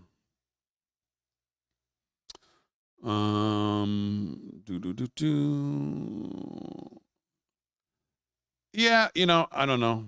Useless do I get to the point where I say it's useless? I mean, maybe when it comes to this, I mean, it's pretty cool that you can bet on outcomes of non-sporting event, real life things. I think it's a cool idea, but I just don't trust it. I don't trust the order books, as we call them. It's really more of a sports betting term, but I don't trust the order books. I mean, and by the way, go look at. You don't need to believe me. Just go look at the way they've moved. Trump's up 17, next day's up 9. You would never get that on a real order book for a real event at a sports book. You could never get a move like that. If Floyd Mayweather went in and bet an NFL football game for millions of dollars, it would maybe move a half a point, maybe a point. Wouldn't move 17 points. I mean, there's 17 percentage points. It's crazy the way these things move. I think there's a lot of manipulation. I think there's been a lot of manipulation, and I think there's been a lot of payments going to influencers to push it, talk about it, and move money around. So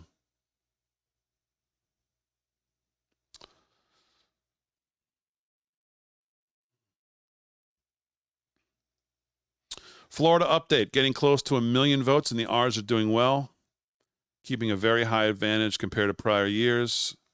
Seems to be stabilizing around that 20% mark. Just FYI, to clarify, the 20% mark is based on, does Florida look like 2022, not if Trump wins or not, right? That's what I was explaining before.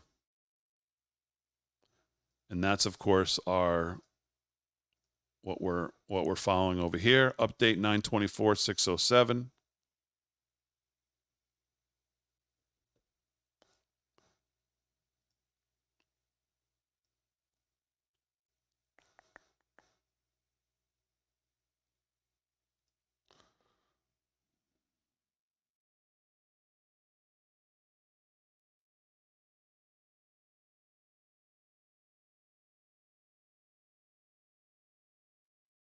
Ann Selzer is the best pollster in America, but she doesn't always get it right. Here's what Ann Selzer does that makes her so unique and actually better than everybody else. She doesn't model her vote based on the last election. So what does that mean? People will go to the 2020 election. They'll say how many white people, how many black people, how many Asian people, how many Hispanic people, how many old people, how many young people, how many Republicans, how many Democrats. Okay, that's the same model we're going to apply now for 2024. Selzer doesn't do that. Selzer looks at the number of white people and black people and old people and young people and men and women and everyone else in Iowa. And she polls those people. And she asks them, are you going to vote? She does not go pull data on who has voted in the past to make them a likely voter. She does not ask a bunch of questions about people's voting propensities. She just asks, are you going to vote? And if they say yes, she considers them a likely voter. It's actually way more simplistic than other pollsters, and the result is she's gotten better data than everyone else. But she's had clunkers, too. She, for example, projected a Romney win when Romney lost. She projected a Gore win when Gore lost. She doesn't have a perfect record. No pollster does. Here's what makes her unique, in addition to the way she asks polling, and this genuinely makes her stand out. She's willing to put a poll out that's a bad poll. And by the way, she deserves credit for that. Here's the truth. You talk to any data scientist in America, they'll tell you 1 out of every 20 polls by a pollster is going to be an outlier. That is, it's going to deviate from everyone else. What you're seeing in the polling averages right now is hurting. That is, a lot of pollsters don't want to come up at the end and be wrong. Everything suggests it's going to be a close race. So all the pollsters are putting very close polls out. Some polls are deviating from the extreme. And so what are the pollsters doing? They're adjusting their numbers to make it look like everybody else. The New York Times, Siena, and Ann Selzer are two of the very few who don't do that. They're not going to model their polling based on what other pollsters are finding. They're going to put their data out there. And if she's wrong, she's wrong. It's not going to end her career. It actually makes her a more credible pollster to pay attention to. Here's what I think Ann Selzer found. And the New York Times Siena poll and a poll out of Kansas are showing the same thing. There is a late-breaking shift to Kamala Harris of undecided voters. It turns out, whether you want to believe it or not, the kickoff last Sunday at Madison Square Garden for Donald Trump actually left a bad taste in people's mouths. People saw Tony Hinchcliffe come out, make the racist jokes. They saw all the talk about, the Nazis did this, blah, blah, blah, blah, blah. It actually impacted the emotional undecided voters. Remember, an undecided voter right now is an emotional voter, not a reasonable voter. And it did affect them. Whoever put Tony Hinchcliffe on that stage to start that rally should never work in politics again. It was political malpractice. But then came Joe Biden's garbage comment, and then came the jobs numbers, but then came Trump's Liz Cheney statement. And what we have found from the late-breaking undecideds in the deep focus grouping of the undecided voters at the end is that they had made up their minds, you know what, my God, the economy was so much better than his, I'm going to go vote for him.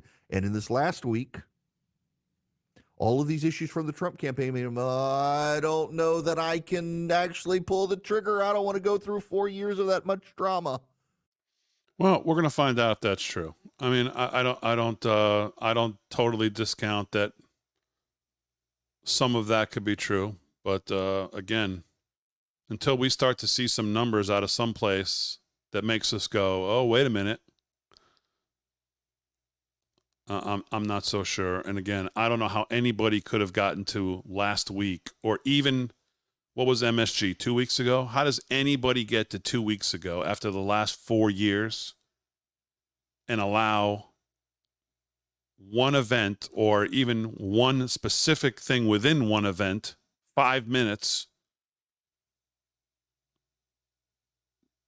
change how they're thinking about what their life's been like for 4 years? I mean, that just seems so implausibly stupid to me. I understand what he's saying, but to think that you could get to that far, you could get that close to the election and let one off-colored comedian terrible joke be the deciding factor in what you want for the next 4 years of your life just seems like, really? What's Jack talking about? We were not targeting high propensity voters. We were never targeting people that normally vote. And what are we seeing today, Steve? Not only do we see it in the early vote, so it's Peter Thiel, right? 0 to 1, turn something into nothing, turn someone who's a non-voter into a voter. Not only did we do that with all of these votes, that's the hard way. That's playing on hard. We did that in Pennsylvania to generate this this delta between us and the Democrats. That's we thinned their firewall down, so it's paper thin. Their firewall is paper right now. And more to the point, I'm getting messages across the rural areas. I'm bringing my dad out. I'm bringing my kids out. I'm bringing my brother out. They all love Trump, but they never voted before. There are first-time voters that are crawling over broken glass and broken fentanyl needles all across Pennsylvania in rural areas to vote for Trump today. Let me just remind you of the history. The 1.4 versus 400,000. It's or the 7. You got a 700,000 vote gap, 600,000 or 700,000 vote difference. Those are low propensity voters they got in 2020 because of Trump hate and COVID. They didn't, and oh, by the way, we won 15 House seats that day, and we won 19 of the 20 bellwether counties. And oh yeah, Biden got 81 million votes versus Obama 66 million. I can give you statistical anomaly after statistical anomaly, but hey, they all hated Trump. I got it. In 22, none of them showed up. None of those people voted. Okay, and we won the popular vote for the House, not the way you determined, but the popular vote by 5 or 6 million votes. But they said, hey, they only come out because they hate Trump. It was all Trump. They wouldn't come out. Now we come to the early vote count in Pennsylvania. Guess what? They're not there. And now you're telling me today that low propensity voters that have never showed up before and haven't shown up since and haven't showed up in the early vote and had every chance to kind of either walk in there or get a mail-in or whatever, and you're going to convince me today they're going to turn out and vote?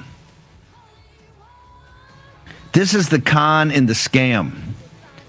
In rural Pennsylvania, and the MAGA movement in the Commonwealth of Pennsylvania is risen up.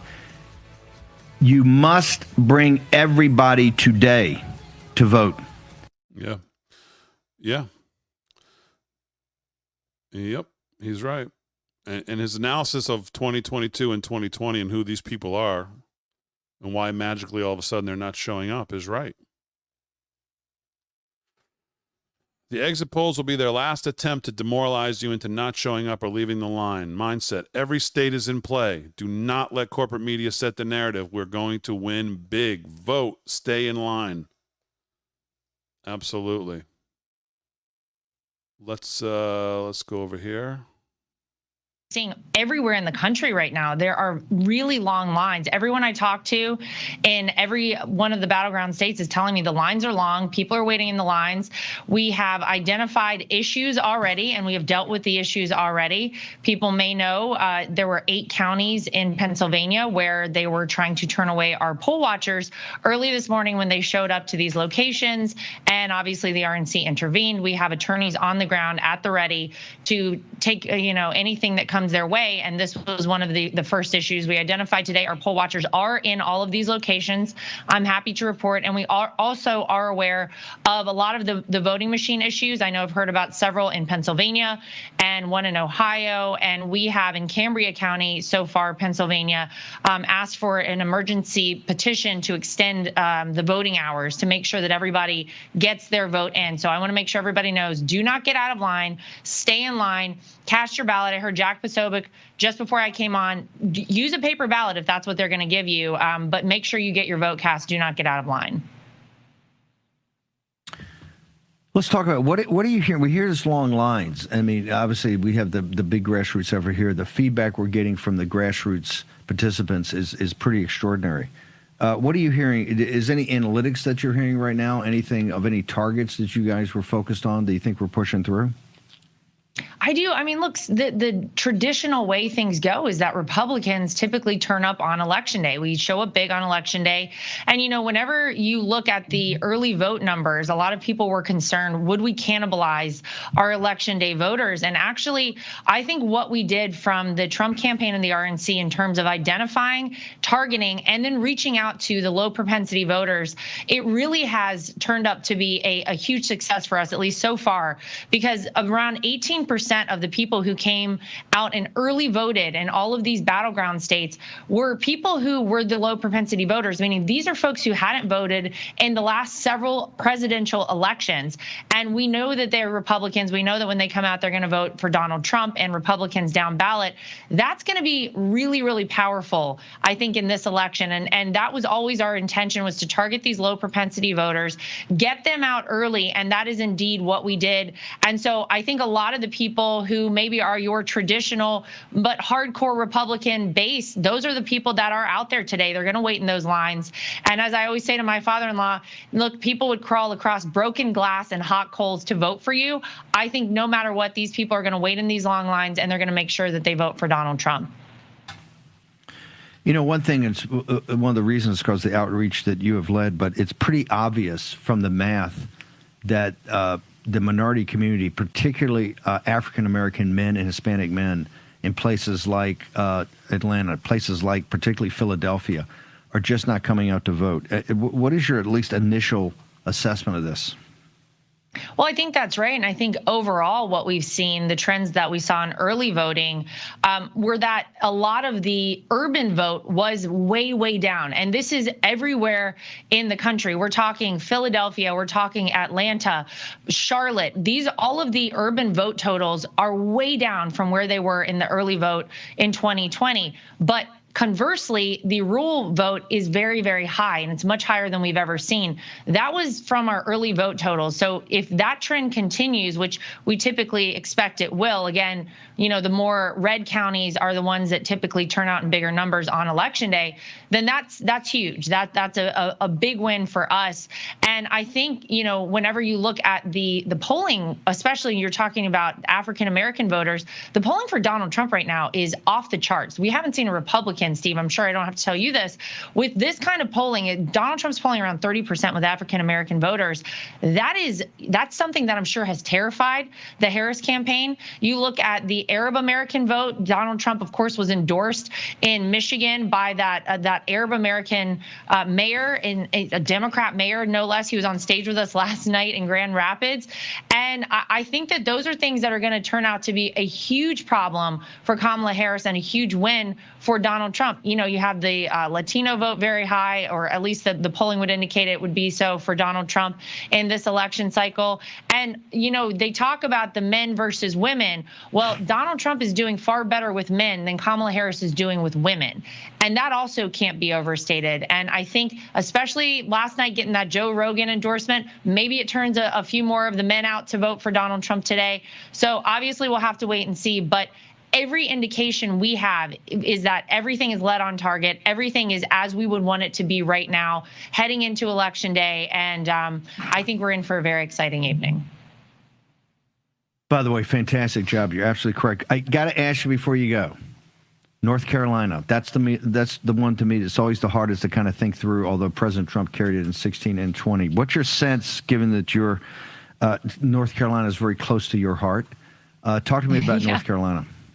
Well, he's tasked me with winning my home state, Steve, 3 times now. This will be the 3rd time's the charm. And we won it by a little over 3 points in 2016. Just shy of 2 points in 2020, and it is razor thin, and everybody continues to talk about that. Look, this is a great state. A lot of people from the Northeast have moved to North Carolina. It does seem to be a bit of a purple state. We've kept it red for 2 election cycles. I'll tell you what I've heard from everybody on the ground there. Our team has been amazing, and they have done such great voter outreach. Our Trump Force 47 captains, shout out to all of them. They've done amazing work, and I do think it will turn out the vote in North Carolina for Donald Trump. We do expect it to stay red. Laura, social media, how do people keep up to date with everything going on with you today? Yeah, we're giving people updates in real time, Steve. We want to make sure that if there's an issue out there, we're trying to report back that we have identified it and we're handling it from the RNC. I'm at Lara Lee Trump, LARALEA Trump on X and Instagram, and obviously Chairman Whatley. You can follow both of us, or at GOP for any updates. We're trying to give real-time updates as we get them to make sure people have the confidence to come out and cast their vote. It is so, so important. Get out and vote today, please. Laura, thank you so much. Honored to have you on here on today of all days. Thank you. I appreciate it. Now we have breaking news. Again, Media Matters is all over our and Raw Story, but they're Raw Story. Well, Raw Story. Yeah. They don't like. You know what? They didn't like what you said about Merrick Garland. They didn't. They thought you were heckling him. I was heckling. You guys been watching The War for the last 4 months? Full heckle. What do you mean, guys? Come on, Raw Story. Get better than They don't like the Willard. You should walk the audience through the significance of the Willard decision. The Willard is, well, maybe I'll do it. Maybe I'll hold that to 5 and walk. Okay. The Willard is where we had the technical war room, not the show, but we had the technical war room in trying to stop the steal in 2020.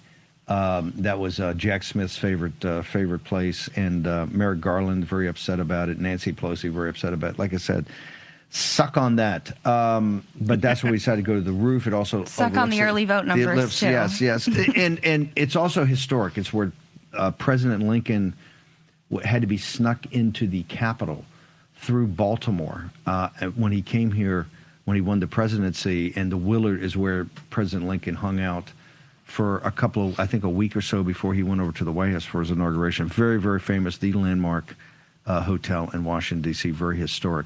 Any updates? And by the way, Media Matters all over. We want to thank our marketing director at Media Matters, Madeline Peltz.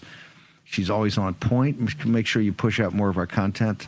Before I go back to Poso, any thoughts, Natalie? They have extended the voting in that one county, Cambria County, until 10 p.m. at least. 10 p.m. Yes. Wow, that's the kind of turnout you got of MAGA. Watch, they're going to do the same thing in Philadelphia. Although there are no lines there, they're going to do the same thing in Philadelphia. Jack Posobiec, we're getting ready to go to Charlie Kirk's show. You made a brilliant move. I'm so glad you're out there with Charlie. You're going to be co-anchoring because you guys are going to be up all day. But you and I will be in with Charlie, jumping in and out of the coverage tonight. I'm glad you're out there. Give me some thoughts about, but your primary response, like Laura Trump's been designated by the president to win North Carolina or to make sure North Carolina comes as a win. Corey Lewandowski got tapped in New Hampshire. Brother Posobiec, you are the Pennsylvania guy. So tell me where we stand. Well, Steve, thank you so much. And actually, I'm probably going to be walking. I'm just down the street from Charlie right now, so I'm probably going to head over there to the Turning Point Command Center here in a little bit. By the way, just so you know, Arizona, Wisconsin, huge numbers as well. And Tyler Boyer was up here at 5 a.m. Arizona time with buses that they've got to bring people around. And we'll be talking more about that because Arizona, Maricopa County specifically, has got this strange choose your own voting center system. So you can actually bus people from one poll to the other if there's long lines, like what happened in 2022. Other states don't have that, but if they did, they'd be able to, you got to love the creative solutions these guys come up with.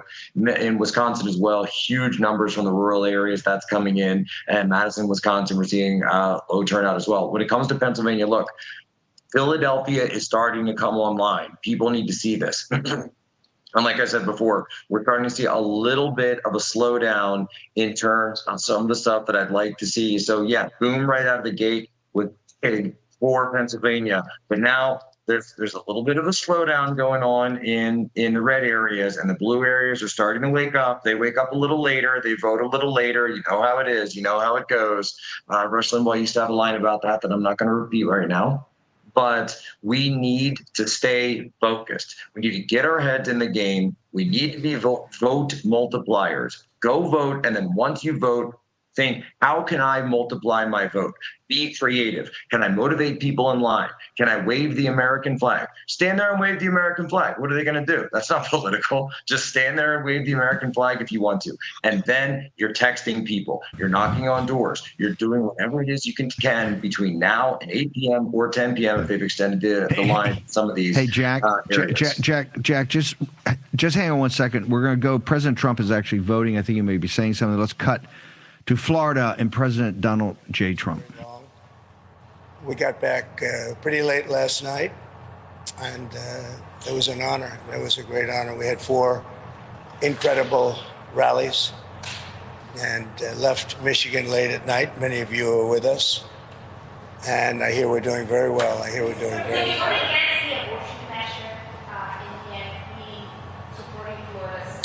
We did a great job in that we brought it back to the states, as you know. I believe in exceptions, as Ronald Reagan did. And we did a great job. We did something that they've wanted to do for 52 years. Yes, please. Mr. President, you talk about if you win, there are going to be tens of millions of Harris supporters who are going to be sad. What would your plan be to reach out to those people, bring them in? What would your message be? Well, it'll be just that. We want to bring everybody in. We want to be very inclusive, and we will be very inclusive. We have a great country, but we have a country that's in trouble. It's in big trouble in many ways, and we have to straighten it out. We have crime is through the roof. We have people pouring through our borders that are not exactly perfect. They come out of prisons. 13,000 people convicted of murder. We don't need this in our country. We have enough difficulty. We don't need that. So I think people saw that, and it just seems that the conservatives are voting very powerfully. Just finish it up. How are you feeling? Everyone's anxious. No, I feel very confident. I have felt. We went in with a very big lead today, and it looks like Republicans have shown up in force. So we'll see how it turns out. But it seems that they have really shown up in force. I just got a call from Dan Patrick in Texas. He said they've never seen anything like it. It's been very good. Anything you would do differently about your campaign? Anything you regret about Look, regrets. You always have regrets. I can't think of any, to be honest, to use her expression. I can't think of any. Look, I ran a great campaign. I think it was maybe the best of the three. We did great in the first one. We did much better in the second one, but something happened. And this was the best. I would say this was the best campaign we ran. President Trump, do you accept the possibility that you and Vice President Harris both might not get to 270 electoral votes by the end of tonight? It should never happen. A thing like that should never happen. This election should be over. They spend all this money on machines. And frankly, if they'd use paper ballots, it would be over by 10 o'clock. And by the way, the paper ballots would cost 8%. It would be 8% of the cost. If they would use paper ballots, voter ID, proof of citizenship, and one-day voting, it would all be over by 10 o'clock in the evening. It's crazy. They use these very expensive computers, and I'm hearing in Pennsylvania they won't have an answer till 2 or 3 days from now. I think it's an absolute outrage if that's the case. Now, maybe it'll be later, but it's paper ballots in France. They went paper ballots because the mail-in was not working. It was corrupt. And in France, they went paper ballots. And at 10 o'clock in the evening, they had 37 million votes counted and done. They had a winner, they had a loser. And in this country, I mean, I'm just hearing that in certain states, it's going to be a long time, and it won't even be close. It won't even be that close. They say, I'm going to win the state, but it's going to take a long time to certify it. Could you see a world where you don't declare victory tonight? Yeah, I mean, I'm hearing the same things that you're hearing. I'm hearing states where I'm up by a lot, but they won't have a final number for a long time. What are your plans for the night in terms of watching the results and so forth? So we're going to have a very special group of people, many of whom you know, and they'll be at Mar-a-Lago. In addition, we'll have 4,000 or 5,000 people at the convention center. On the assumption I win, I mean, I don't know if something else happens. I don't know what's going to happen in terms of declaring victory, but if in normal times I would go over to the convention center, let's say at 10 o'clock or 11 o'clock or something, but I just don't know.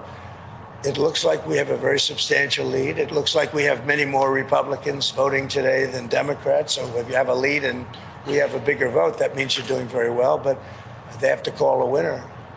They should. And they should call a winner, yes. Just stop talking about that. Go ahead. Oh, I don't know. I was honored to get Joe Rogan last night. I mean, Joe Rogan's a big deal. He's a very respected person.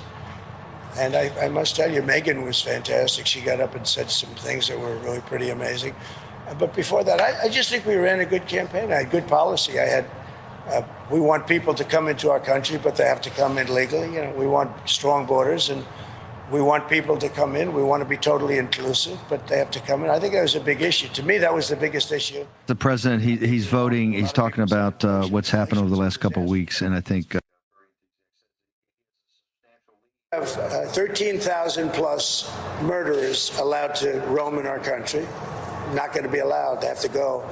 You have drug dealers. You have terrorists. You have a tremendous amount of people that should not be in our country, and we need strong borders in this country. And I think people are voting. And I think it's personally, I think it's the number one issue. We'll see how it pans out, but I think it's the number one issue.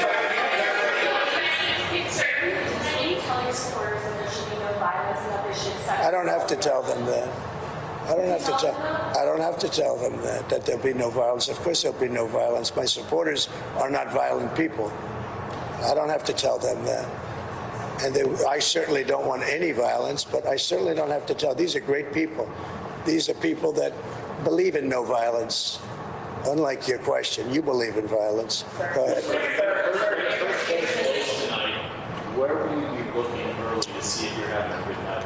What's your goal? Well, I think I'll be at Mar-a-Lago for the most part. We have a lot of political professionals. I'm going over now with Melania, who I'm very proud of. She's got the #1 bestseller. Can you believe that? He can believe it. But so we're very proud of the job she's done with that. Her book is #1. But we're going to go over to the office in West Palm, and we're going to say hello to the workers. They've worked very hard. Will Georgia kind of be your first indication of whether it's going to be a I think so. I mean, I hear we're doing very well there in Georgia. I hear we're doing very well. I hear we're doing very well everywhere. Now, I may regret that statement, but I'm hearing that we're doing very well. Would you go louder? Have you and your campaign prepared speeches for tonight? No, I haven't prepared a speech. No, I did speeches last night, all day long, all night long. At 2:00 in the morning, we left, and we did a lot of speeches. You can probably tell. But have they prepared both cases or not? No, I don't have to do that. I'm not a Democrat. I'm able to make a speech on pretty quick notice. If I win, I know what I'm going to say, and I don't even want to think about the losing part. I would like to tell all of the people that are online to stay online. We have tremendous Republican lines, and I've been asked actually to say it. It takes a while. I'd like to just make the statement that I'd like the Republicans to stay online. Democrats, if they'd like, they can leave. But I'd like the Republicans to stay online. Any additional pressure today, given criminal cases against you that would proceed if you lost or go away? I have no pressure whatsoever. I'm winning big cases. Okay, I didn't know if my mic was open yet, guys. We were just listening, of course, to the former president who just cast his ballot in Palm Beach, Florida there.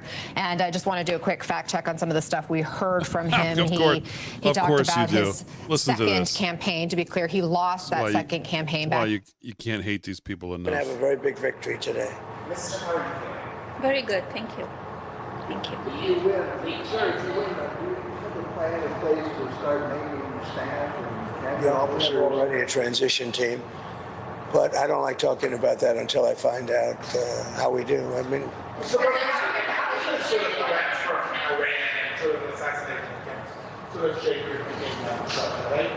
well, it doesn't. Look, we're not looking to do damage to Iran, but they can't have a nuclear weapon. And so, my terms are very easy. They can't have a nuclear weapon. I'd like them to be a very successful country, but they just can't have a nuclear weapon. Does it change the way you live? All the threats? Well, I think Secret Service has been a little bit tougher, to put it mildly. I see more machine guns than I've ever seen in my life. We're surrounded by, I feel very confident with Secret Service. I think they've stepped up.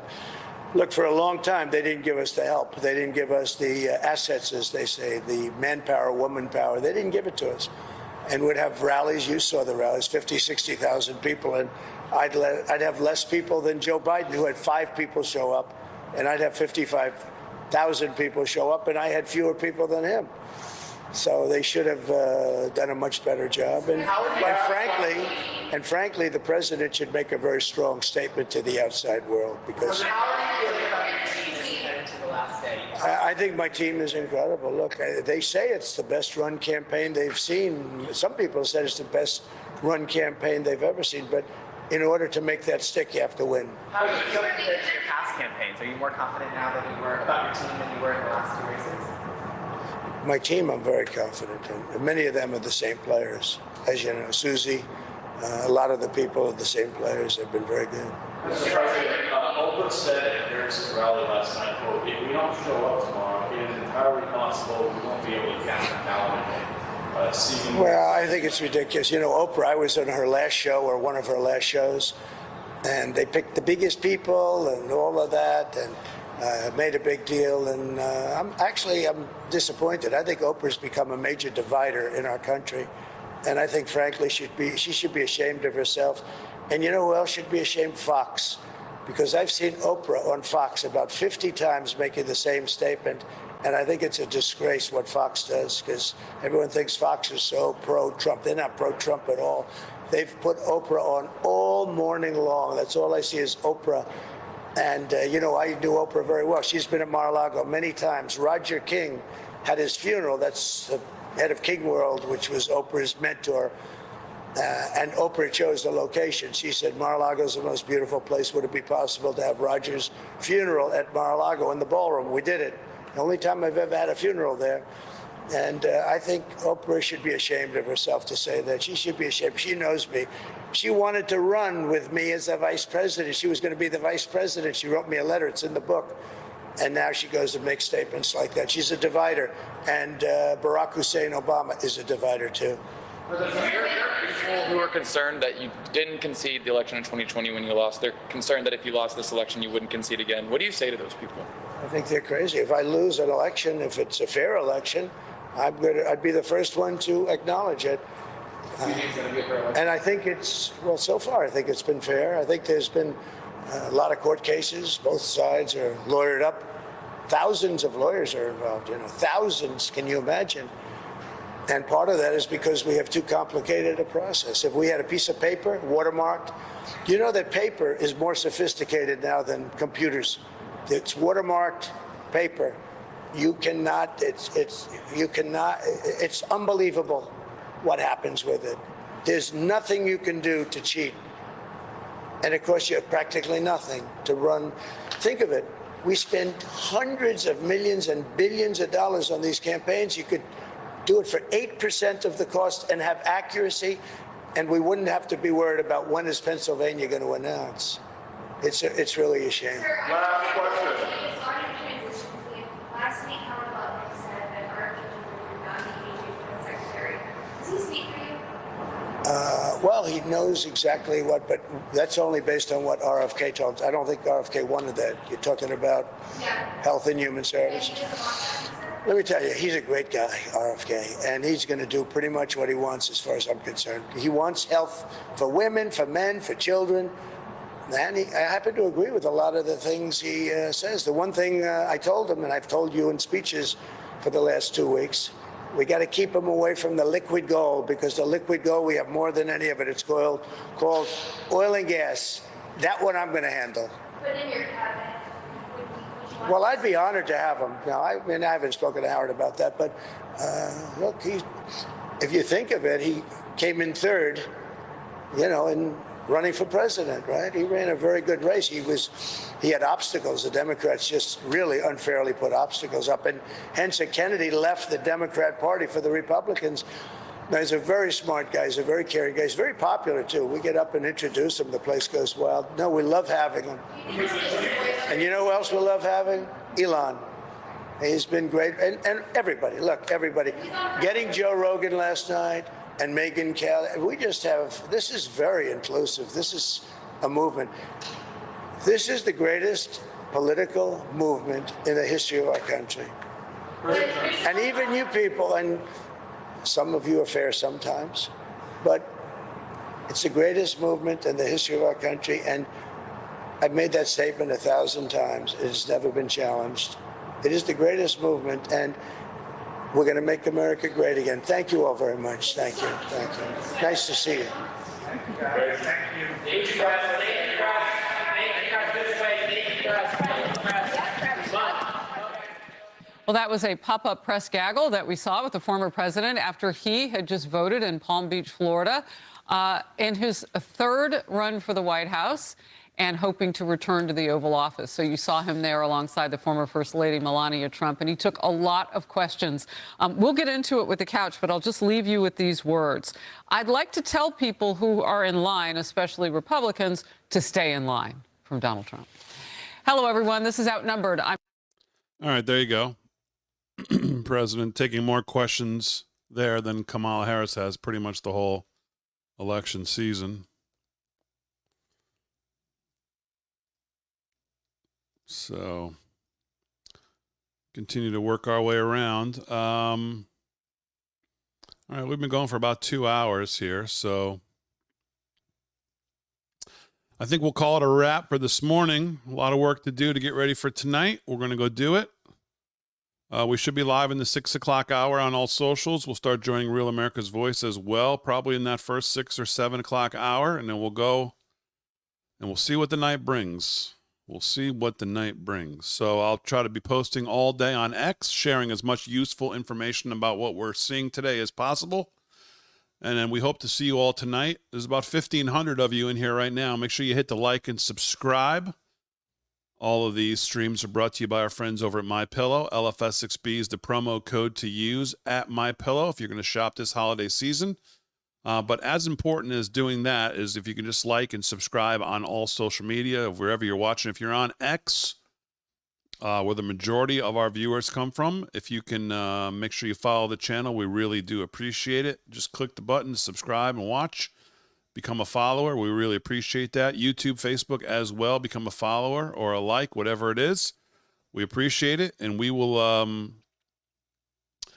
next time I see you tonight, we will have a much different look at where we are tonight. Numbers will be rolling in. Polls will be just about getting ready to close. And we'll be off and running. Coverage tonight, of course, on the network, I believe starts at 5, 6 o'clock. Maybe 5 o'clock on the network. We're going to start around 6, start joining the network in that 6, 7 range or so. So it's going to be a long night. We'll have you covered, soup to nuts. Enjoy the rest of your day, everybody. Thanks for joining me here this morning. And I will see you tonight for election night coverage. Thanks, everybody. I'll see you.